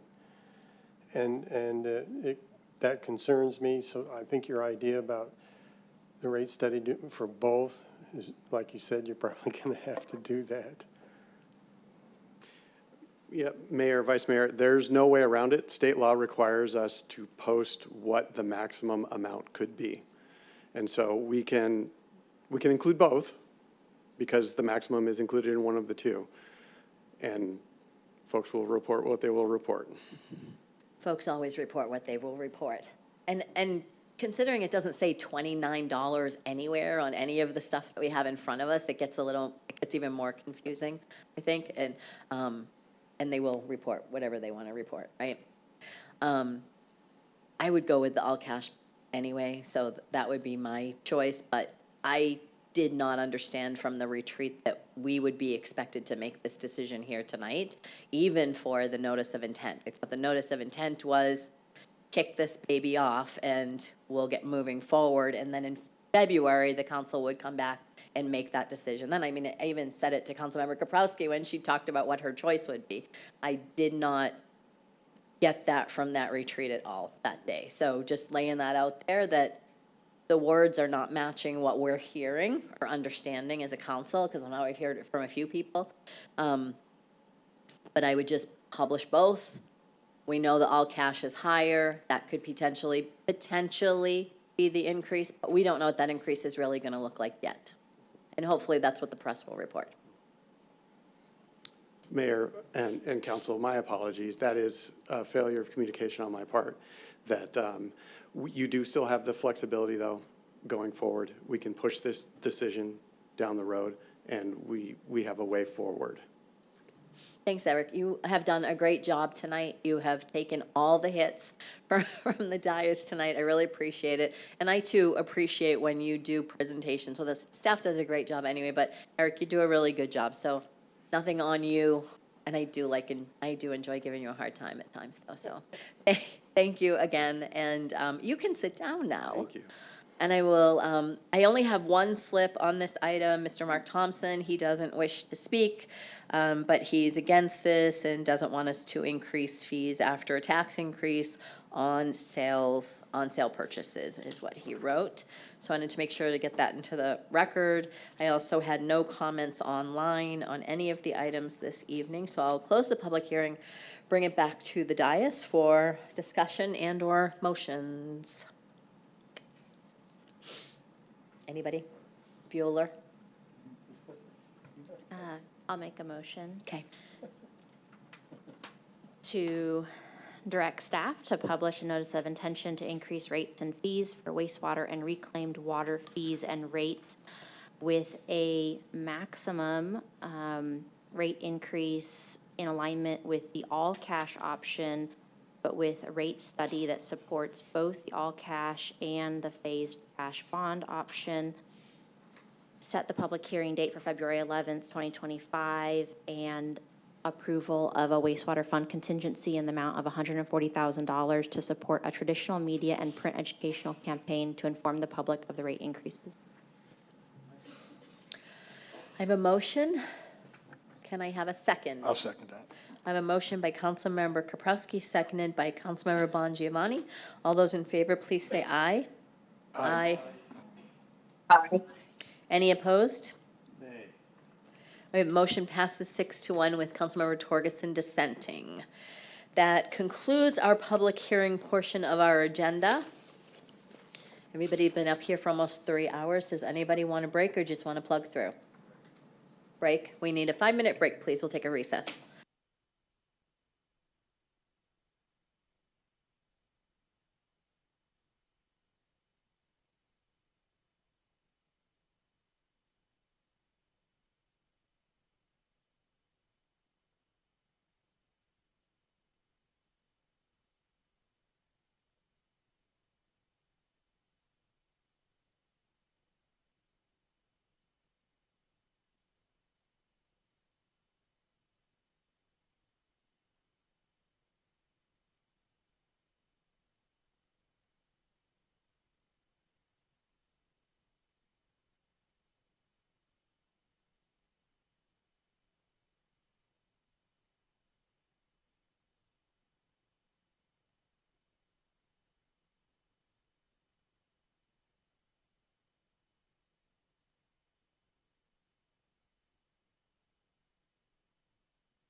Check 1 2 1 2.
Okay, I'll go ahead and call this meeting back to order. Moving on to our consent calendar, passing it off to you, Vice Mayor. Thank you, Mayor. We're going to do things a little bit differently because there's been a request to discuss items 6, 7, 8, and 9. Staff has a short presentation, so hopefully we can keep them on consent. So we'll take that presentation first. All right, Mayor and Council, thank you. I've got the first two slides. These are just some brief overview, but happy to get into more details as necessary. I'm Håkan Johansson, Finance Director. So let's see, item 6, this is a contract with WW Granger, Inc. This is what we might call a blanket contract, so it works for the entire town, all departments. This is a maximum not to spend more than $300,000. As when joining this cooperative contract that was competitively bid this year, it allows us to receive discounts that we would not otherwise receive from 5 to 32%. These are critical industrial items that are not found easily outside of this type of supply chain, and we are not required to use this as a vendor. So this allows us an option, and that is, just allows us that option. No questions? Item 7, SMARSH. This is a funny word, but it allows us to be compliant. Oh, I apologize. I didn't realize we were going to interrupt with it. All right, my question, my observation with this, and I would love to see something sent to me after the fact. Granger is something I use in my business also. It is an absolute last possible use because Granger is so, sorry, they'll probably sue me or something, so overpriced that unless it's something I absolutely positively need to have this very minute, I order it either off Amazon and get it a day later or, from a manufacturer. I haven't found anything competitive. 5 to 32% is nothing.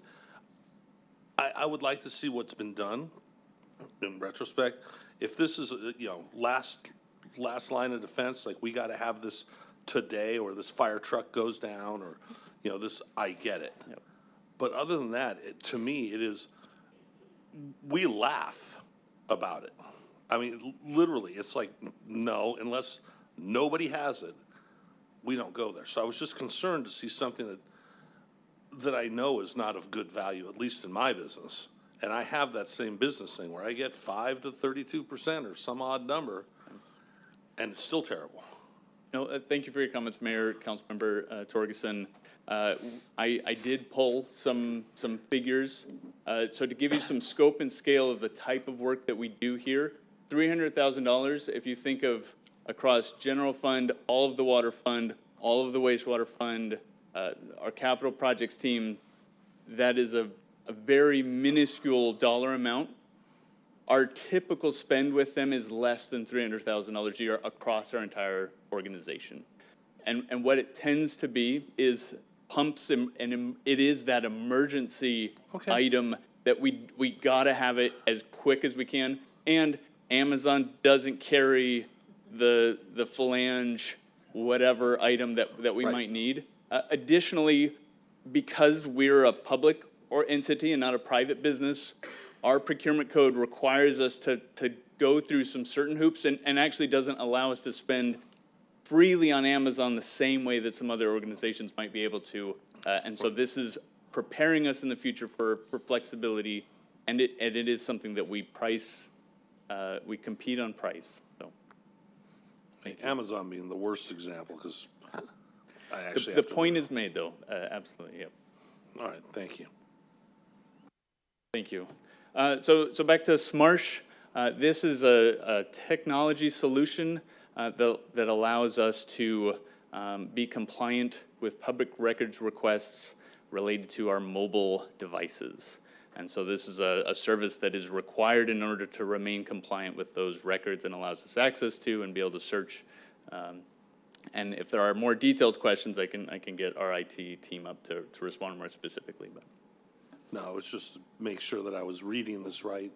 And it's like when I get FOIA'd 51 times in a week, This is helping capture This is a tool that helps us respond as we're required to by law. Yep. Yeah, so that, for the public's understanding, our town emails can be pulled by IT, but now anything on our town phones can also be pulled by IT without having to ask us for the phones or go for phone records or something like that. The Smarsh does that. All right, and I will pass this along.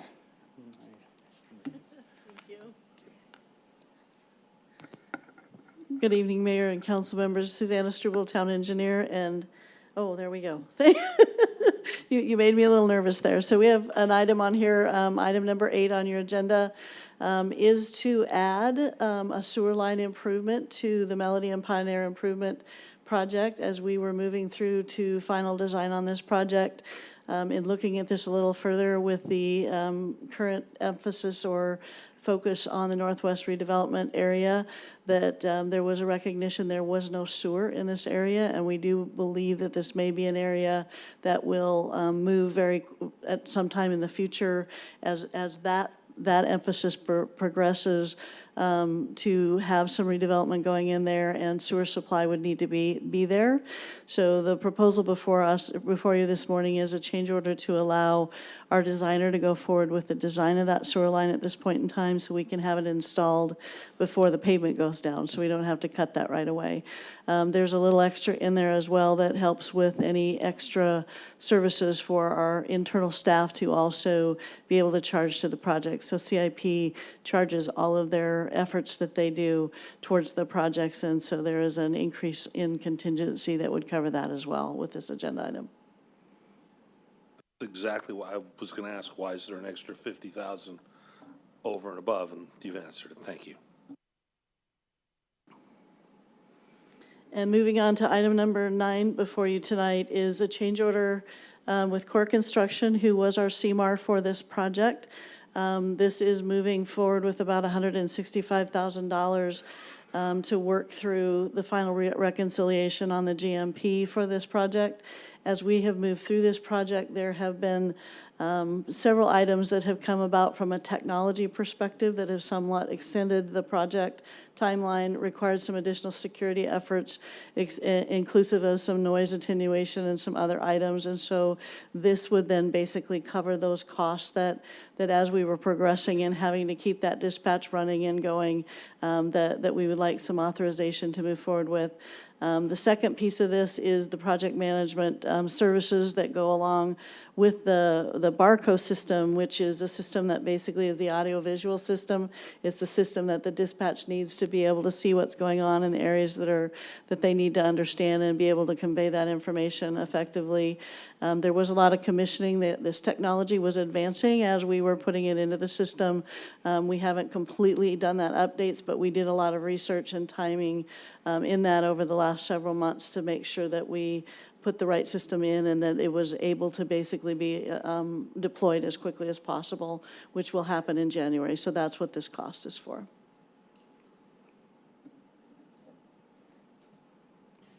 Thank you, unless there's questions. Thanks, Susanna. No, great presentation, and I think it reminds me of when we opened the public safety training facility and all the things that we needed to add in after we got in there and started using the building. It's the same kind of thing. You get a new house and you have to add things into it that you didn't think about beforehand. Correct. Yep. Thank you. Thank you. Those are the only items we had on to pull off consent for discussion. So unless there's anything else, I'll make a motion to. Yeah, I will. I'll move that we approve the consent calendar, including items 6, 7, 8, 9, capital A, 10, 11, and I'd like to move forward item 12, which Councilmember Bongiovanni, do you have that? Or does the mayor have that? Yep, no, I have that. Okay. You want to read that? The mayor saved me on it. Item agenda number 12, a motion to appoint Paula Hatch and Jeffrey Wright to the Public Facilities Municipal Property Corporation as regular members with terms beginning January 2nd, 2025 and ending January 1st, 2028. And item 13. I have that one, Vice Mayor, that is to a motion to appoint Deborah Stapleton to the Fire and Police Public Safety Personnel Retirement System Local Pension Boards as a regular member with a term beginning December 3rd, 2024 and ending November 30th, 2028. Looking for a second on the consent calendar. We moved and seconded. We approve the consent calendar. All in favor? Say aye. Aye. Aye. Any opposed? Councilman, Aye. She said aye. aye. That concludes the consent calendar, Mayor. Thank you. Moving on to administrative items, we've just completed item 12 and 13. Moving on to item 14, council administration is consider acceptance of the budget report and contingency report for the first quarter of FY 2025. Does anyone have any questions, comments, discussion on that? Can I have a motion to approve? 14. 14. 14. I'll second that. I have a motion by Councilmember Torgerson, seconded by Councilmember Tilke. All those in favor, please say aye. Aye. Aye. Any opposed? Motion passes 7-0. Moving on to item 15, council administration discussion and update from the Community Engagement Task Force. Councilmember Tilke. Thank you, Mayor. Our next meeting is scheduled for December 9th, and that will be pulling all of our recommendations together to bring forward to the council study session on December, is that 17th? 17th. And that's all I have to report. Thank you. Short and sweet tonight. Thank you. Moving to communications from citizens. Vice Mayor. Thank you, Mayor. We value the participation of our community members in the robust exchange of ideas. However, it's essential that this discourse remains respectful and constructive, reflecting the professionalism expected in such forums. While we understand and appreciate the passion our community members bring to these sessions, we must remind everyone that clapping during the meeting is not acceptable. Also, playing of music or showing videos may subject the town to copyright infringement and is not allowed. When you're called up by name to the podium, please come up and state your name, your city of residence, and you'll be given the appropriate amount of time depending on if you donated time. First up tonight is Brendan Wood, and is Taylor Wood here also? Taylor's donating her 3 minutes, so it'll be a total of 6 minutes for Brendan.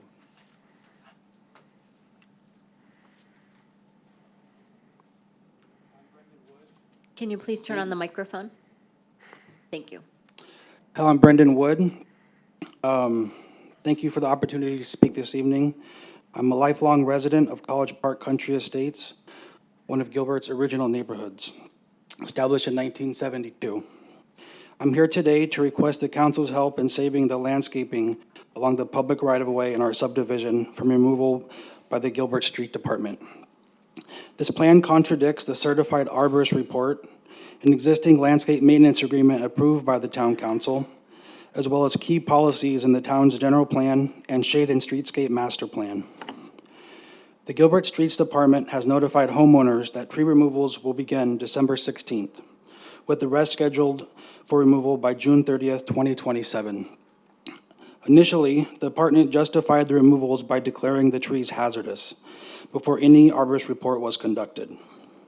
Our community requested a report, and on March 12th, 2024, a certified arborist commissioned by the Streets Department conducted that the trees are in good health and pose a low risk. As such, the Street Department's continued push for tree removal is not supported by the professional risk assessment and damages trust between the town and citizens.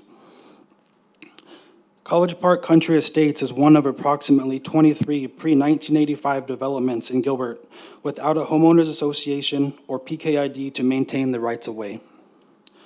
Our neighborhood was established before these development standards were adopted, granting us vested rights. Maintenance has been funded through the Streets Department, which has ensured proper upkeep, including the landscaping. The town's general plan encourages the preservation of older neighborhoods. Policy 17 supports maintaining urban tree canopies. Policy 16 emphasizes protecting neighborhood quality and character. Policy 11 promotes mitigating the urban heat island effect using trees to reduce heat and improve air quality.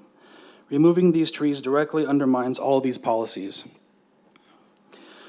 Our neighborhood is featured in the Shade and Streetscape Master Plan on page 16, highlighting the historic presence of mature trees. The plan notes that Riata Street has 67% shade coverage, but the Streets Department's plan to remove all the trees from the public right-of-way, reducing this to 0%. The Shade and Streetscape Master Plan aims to build a healthier, more livable community through strategic investment in maintenance and growth of the urban forest. Removing these trees contradicts this mission. In conclusion, I urge the council to stop the removal of the trees. The Streets Department's plan contradicts the town's policies on sustainability, preservation, and environmental health. Removing these trees would harm our neighborhood's aesthetic, environmental, and historical value.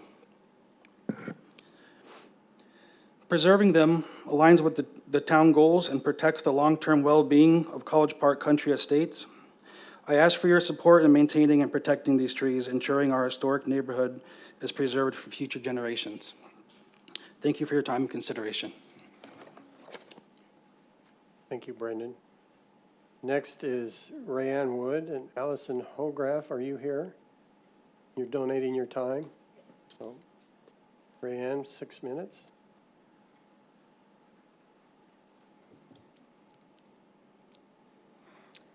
Mayor and council members. Rayanne, can you please pull the mic down to you? You're a little bit shorter. I am a little bit shorter.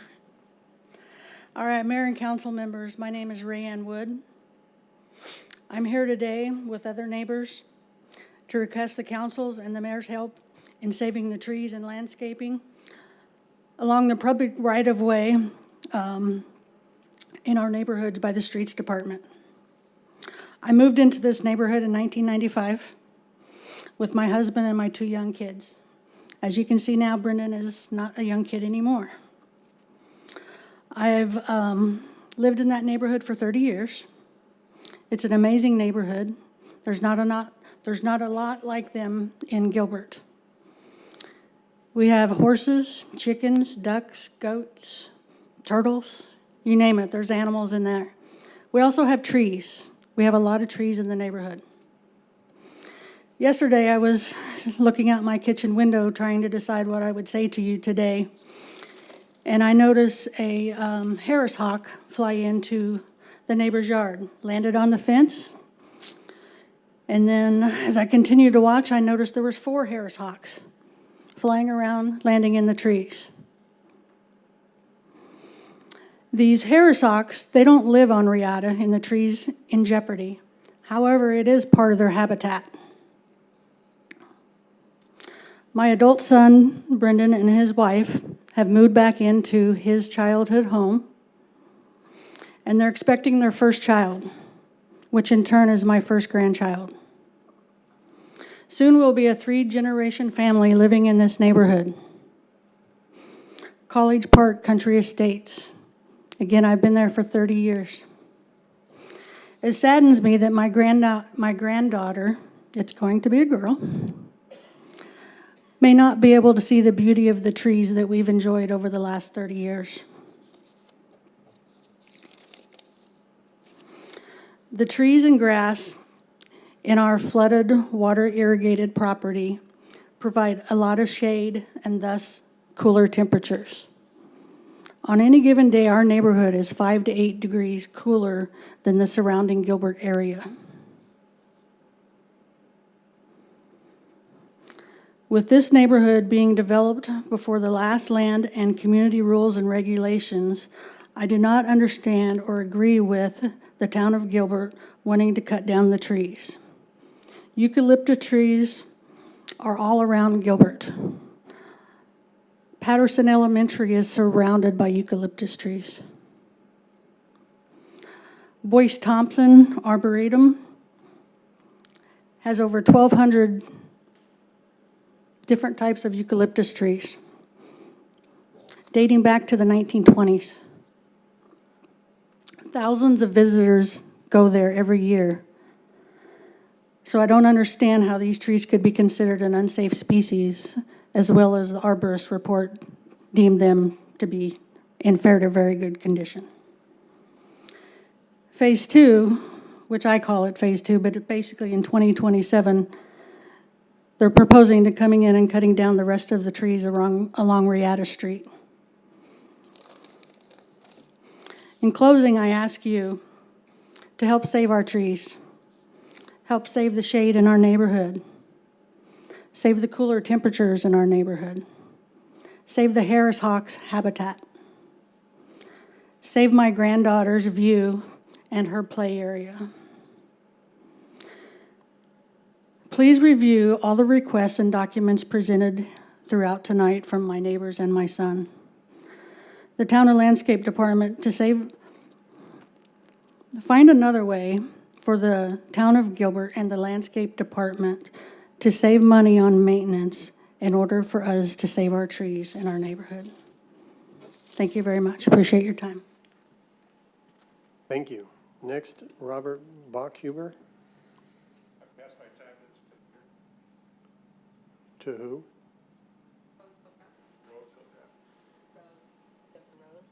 Rose Hograf? Okay. Good evening. Thank you, Mayor and council members, for the time. I understand that it's been a long, long day, and we've been talking about some unsavory topics.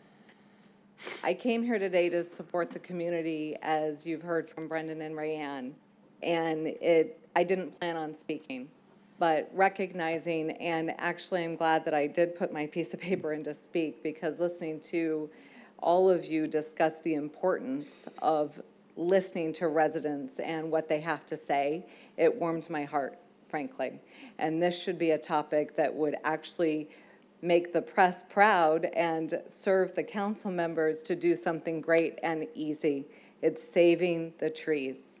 So although I didn't write a lot of speech, I do want to say that and reiterate for the record that currently the trees are scheduled to be removed with no plan for restoration, and that's effective December 16th. That notice was not provided to the entire community. It was only provided to a few select houses in the neighborhood.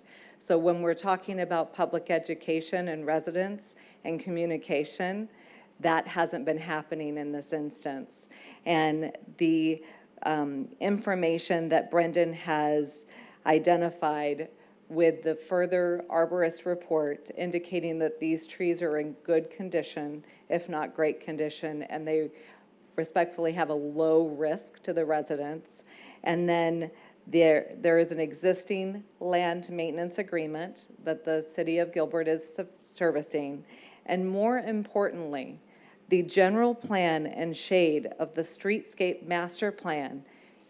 I have page 16, and if any of you are able to get it, you can get your own copy. It's published.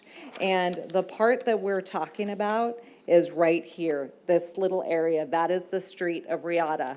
So when Brendan says that the shade coverage is representing 67% and it'll go to 0, this is public record, and this is what the plan was based on. And I just can't believe we aren't doing more to save the trees. I'd like to read specifically and quote from what that Gilbert Shade and Streetscape Master Plan was developed to create a healthier, more livable community through strategic investment in maintenance and growth of the urban forest and engineered shade. In Arizona, and shade structures, trees and shade structures are critical assets of our infrastructure and require long-term strategy and implementation. These trees, which now, and I'm sorry I don't have the benefit of using the screen, but this is what this street looks like. These trees have been there, as you've heard, for decades. We're not replacing these trees anytime soon. It would be a crying shame. Not to mention, this street is the very street that is represented right here on this plan. So I come before you to remind you that the plan was set And it was used this neighborhood, this iconic historic neighborhood, as a basis for the plan. So what I'd like to ask, we go back to use the right words, is to request that the scheduled date of December 16th be canceled. And I would ask that you all remain committed to fulfilling the goals and having a healthier, livable neighborhood, supporting the plan. I would like to recommend that there be further community meetings specifically on this topic, and I am requesting that the comments heard tonight will result in studying this matter further as opposed to allowing the trees to be cut down. Long live the trees. I got some smiles, I'm glad. Any questions? Okay, thank you. Thank you. I think Mary Ann Weeks, I think she left, what I saw. Is Mary Ann here? I didn't think so.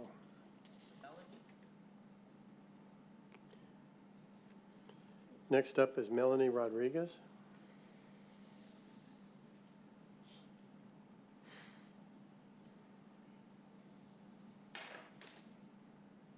Mayor, Council, thank you for having us and having this opportunity. My neighbors have expressed the need to, or their desire to keep the trees.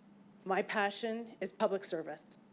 I've been a resident of Gilbert for 20 years in this neighborhood. Wow, my voice is not as good as Ms. Connor's, I'm sure. What I want to do is urge you to persuade town manager and the streets department to put a stay on the December 16th cutting down of the trees. Again, my passion is public service. I want to have the transparency and the public hearing, the public comment period available to my neighbors. I am one of the 5, I believe it was 5, that received the letter informing us that the trees would be cut down. I took that letter to my neighbors. I wanted them to know what was available and what wasn't available. If we're going to have this conversation, we need to have it in the open where the other 50 neighbors, there's 55 lots. The other 50 neighbors need to have the opportunity to be heard. If it is an improvement district, this neighborhood came together to do that for our irrigation. This neighborhood has protected each other and taken care of each other over the years. I don't know what the outcome's going to be of the trees, but we need to have the opportunity to have the neighborhood come together as a community and work with the town to come to solutions rather than just a decision. I don't know if I can give any more of my time to any one of my neighbors or in any other way provide comment to you all to help persuade staying that decision on December 16th. Thank you. Thank you. Stacy Laval, you're here, aren't you? You're giving your time to Steve? Okay.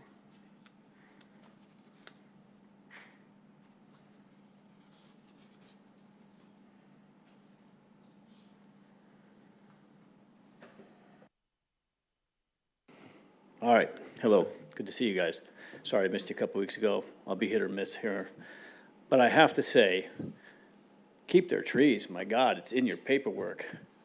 Quit contradicting yourself in everything you write. Your policies and procedures that he violates constantly. He doesn't get held accountable. His leadership team doesn't get held accountable. Keep their trees. It's not that hard. It's a simple answer. All right? I'm coming to you because I want to remind you guys. It was over 2 years ago that I got fired from this organization. I got fired because I said the word black coffee. And a lot of people will say, well, it's how you responded to the write-up. Bottom line is I said black coffee and I got written up. Black coffee. Because a black guy and a white guy did a skit over coffee. And the white guy happened to be my engineer. And the Office of Digital Government didn't like his political stance, so they chased him out of here. The black guy, he shouldn't have gotten any trouble anyway, didn't get anything. So I just want to remind you, I was asked a long time ago, what would it take? I said, accountability. I will not stop until that man right there is held accountable for his lack of leadership. And you guys are seeing it. You just voted for a budget, and you approved a tax increase on the citizens of at least $29, or maybe $8 with a bond for sewer, that you had no idea that you were voting on that for a tax increase. At least that's the way I looked at what happened tonight. All right. The other thing was that gentleman did a great presentation. You're right. It was a very good presentation. I think it was 2012. Since 2012, they've been pushing this off under his leadership since 2012. And it's been 8 years since they ran a camera down that sewer line. I wouldn't have got that information if you didn't make me sit here all night, by the way. But 8 years under his leadership. And now all of a sudden it's going to cost the citizens millions of dollars. The citizens, okay? Two things I got to get to. I forgot to mention, DE&I is being canceled by Walmart. Southwest Airlines got it because it's illegal for their illegal hiring practices. But Nathan Williams is still here. And Bob Badgett still works here, and Rob Duggan still works here, and they hired people illegally based on race and gender, and I know he says he has a legal report about it, but I've shot holes through that all day long, and I sent that stuff to you guys. Yet no accountability for that. However, it's crumbling. So back to the infrastructure stuff, back to the sewer and everything else, okay? I have a great solution for your problem. You have a $98 million fire budget for a guy that's building bathrooms because he has one transgender firefighter. How about we get a Citizens Advisory Board?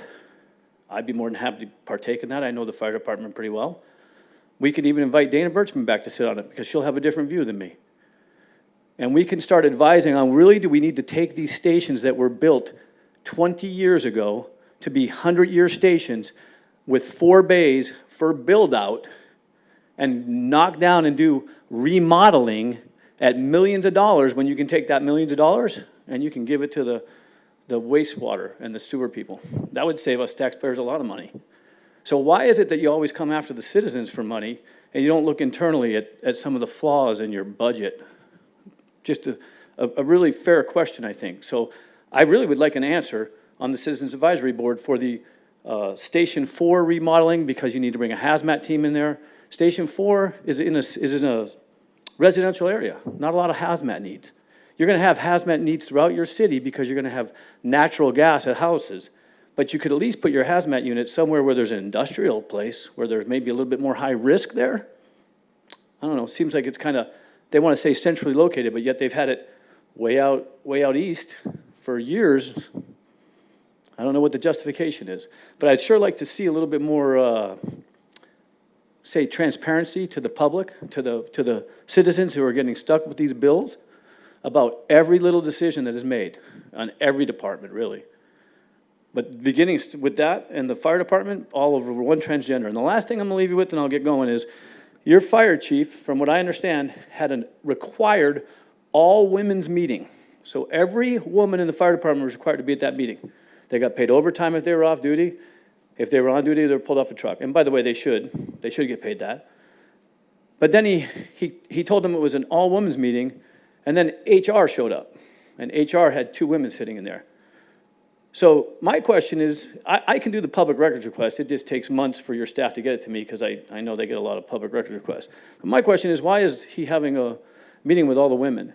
And what is he going to do? And what are those, if those women spoke their minds, are they now on a list to be removed from the fire department because say they don't feel comfortable because a man's using a woman's restroom?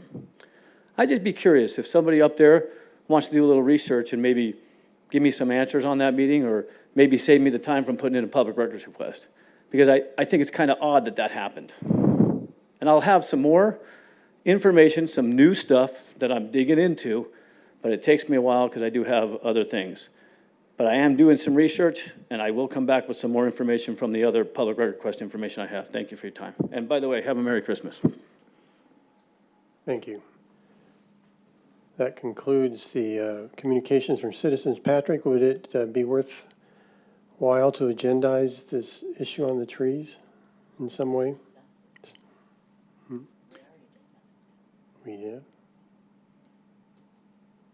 Yeah, Mayor, Vice Mayor, members of the council, we'll get you information on that. We did have an executive session on that issue earlier this year, but we'll get some information for you and follow up. Yes. Okay, thank you. Thank you, Mayor. Thanks, Vice Mayor. Moving on to our next item on our agenda, it's future meetings. The council may discuss whether to place an item on an agenda, a future agenda. Right now, all that's on the future agenda items is meet and confer follow-up discussion, scheduling into 2025. Next is communications report from the town manager. Patrick, I can't see you behind the poinsettia. I know you're there. Thank you, Mayor, members of the council. Only one item tonight, and something that we're well aware of. Last week, we lost a member of our Gilbert firefighter family, Joseph Counts. Obviously, we're all heartbroken by the passage of Joey. He was a 3-year veteran of the Gilbert Fire and Rescue Department, graduated from our academy in 2122, graduated in December of 21. He was beloved by any crew he worked with and his academy brothers and sisters. He was active in the department and participated as a health fitness instructor and adjunct instructor for our academies and training division. Joey was also active in the community by helping coach and develop young football players. Thoughts and prayers are with Joey's family and the GFRD family as they grieve and prepare to honor Joey with honor the service Joey provided to our community. And you should have some information on his memorial service, which will be this Saturday, but he will be sincerely missed, and we grieve for the entire family and their loss. Thank you, Patrick. Moving on to report from council. Any council members have anything to report this evening? Because you always have something written for you. Councilmember Bongiovanni. Anyone else want to go? Okay, I'll go. Riparian After Dark. The Riparian Preserve comes alive with the holiday glow. Stroll around the walkways at the Riparian Atwater Ranch with thousands of holiday lights and displays at every turn. Local food and drinks vendors. Oh man, my phone just shut off. Hang on. Local food and drinks vendors will be on site for select nights, serving delicious holiday treats. The year's event takes place at 5:30 to 8:30 p.m. each night from December 13th to 22nd. Tickets are on sale now. Sorry, that was just hard to follow up on what you said, Patrick. He's all choked up. Councilmember Torgerson. I'm supposed to follow, but wait, there's more. Gilbert is encouraging visitors heading to the Heritage District this holiday season to send a message of warmth to others via postcard. The Hello from Heritage District postcard campaign will feature 5 postcard mailing stations set up inside participating downtown businesses, with each station offering a different postcard of Heritage District locales that visitors can fill out and then drop in the mailbox for special delivery. More information about the postcards and their locations is available in the Town of Gilbert website newsroom. I'm not sure if anyone else is covering this, but if not, it'd be a good one to cover. After nearly a year of renovations, we're thrilled to announce the grand reopening of Water Tower Plaza just in time for the holidays. Join us for our beloved Gilbert Water Tower holiday lighting on December 16th from 6 to 8:30 p.m. at the newly renovated plaza, with plenty of activities for kids and adults. And there's no more from me. Thank you. Councilmember Buckley. I have, on behalf of the Office of Economic Development, I am pleased to give you the following updates. Small Business Season Campaign launch. The Office of Economic Development launched the Shop Small, Celebrate Big holiday shopping campaign. The campaign kicked off on Small Business Saturday, November 30th, 2024. The campaign continues Gilbert's tradition of spotlighting Gilbert-based retailers and encouraging the community to support local businesses. Gilbert residents can find local businesses this holiday season at discovergilbert.com/shop Gilbert. Harvest in the Heritage District post report. This year's Harvest in the Heritage District fall celebration was a success, with increases in and out of town visitation, online engagement, and merchant participation. The event featured 14 participating merchants and 22 highlighted events, both town and partner hosts, creating a lively and engaging atmosphere for attendees. And with that, back to you, Mayor. Thank you. Anyone else? Then I will move on to comments from the mayor. My schedule, June's up tonight, huh, June? I've been posting my schedule every meeting to show what I've been doing out in the community. Doesn't include any meetings that I do with staff, but one of the things that I wanted to highlight was on November 19th, Vice Mayor Anderson and I did a tour of businesses on the property of Phoenix Mesa Gateway, just so the public understands. Gilbert's one of the owners of Phoenix Mesa Gateway, and so businesses going around the perimeter of that airport are very important to all of us here in the region, even though the airport sits in the city of Mesa. Joan, if you could go to my first photo, we were able to tour, we toured the Gulfstream building, which is 250,000 square feet and had 9 Gulfstream jets inside of it. You see us in front of one. It was quite the sight to see. Then we moved over to Zinergy, which is a company that's under construction. And then we moved into the brand new Virgin Galactic building that's shown there in the center with the design behind us on the wall that is the, I guess, the origin of spaceships. The Virgin Galactic building over there at Phoenix Mesa Gateway will be building spaceships that people will be able to launch into space. People will be able to go up every 3 days in a spaceship from the ones that will be built here in East Mesa. So it's very exciting, the things that are going on out there at Phoenix Mesa Gateway. On November 23rd, we all enjoyed the Gilbert Days Parade, and my family joined me for my final parade. That's my husband Mark with my granddog Scout, my daughter Jen, and my grandson, and myself with my dog Tammy Jo. It was a great day to be out. There was a beautiful morning to be out for the parade, considering last year we got pouring rain on Gilbert Days Parade. We had a great time, and I thank the residents for all of the hugs and selfies and everything that we got to do that day. And for Gilbert Fire and Rescue, I wanted to report that they're doing rides with Santa this no, not doing rides with Santa because of the memorial for the firefighter. So my information is outdated at this point. Yes, thank you, Chief, for that. On another note, though, on Saturday, and the reason I will not be able to be at the memorial is because I will be in Oahu for the 83rd anniversary of the attack on Pearl Harbor and the USS Arizona that claimed 1,177 sailors and Marines' lives. And the ship's Gilbert is the host town for the USS Arizona submarine that's currently under construction, SSN 803, and the ship's sponsor, Nikki Stratton, is the keynote speaker that day in Oahu at the 83rd ceremony. It's the first time that they have had a woman keynote speaker and the first time that they've had the granddaughter of an actual survivor from the USS Arizona and from Pearl Harbor Day. So I will be there, and my apologies, Chief, that I won't be able to be at the memorial, and our thoughts and prayers go out to the Counts family and all of you at Gilbert Fire and Rescue. So thank you. Our thoughts are with the family. And that concludes everything that I have on my agenda, so I would take a motion to adjourn. And a second? All in favor? Aye. That was Vice Mayor and Councilmember Tilke. Motion passes. Meeting adjourned.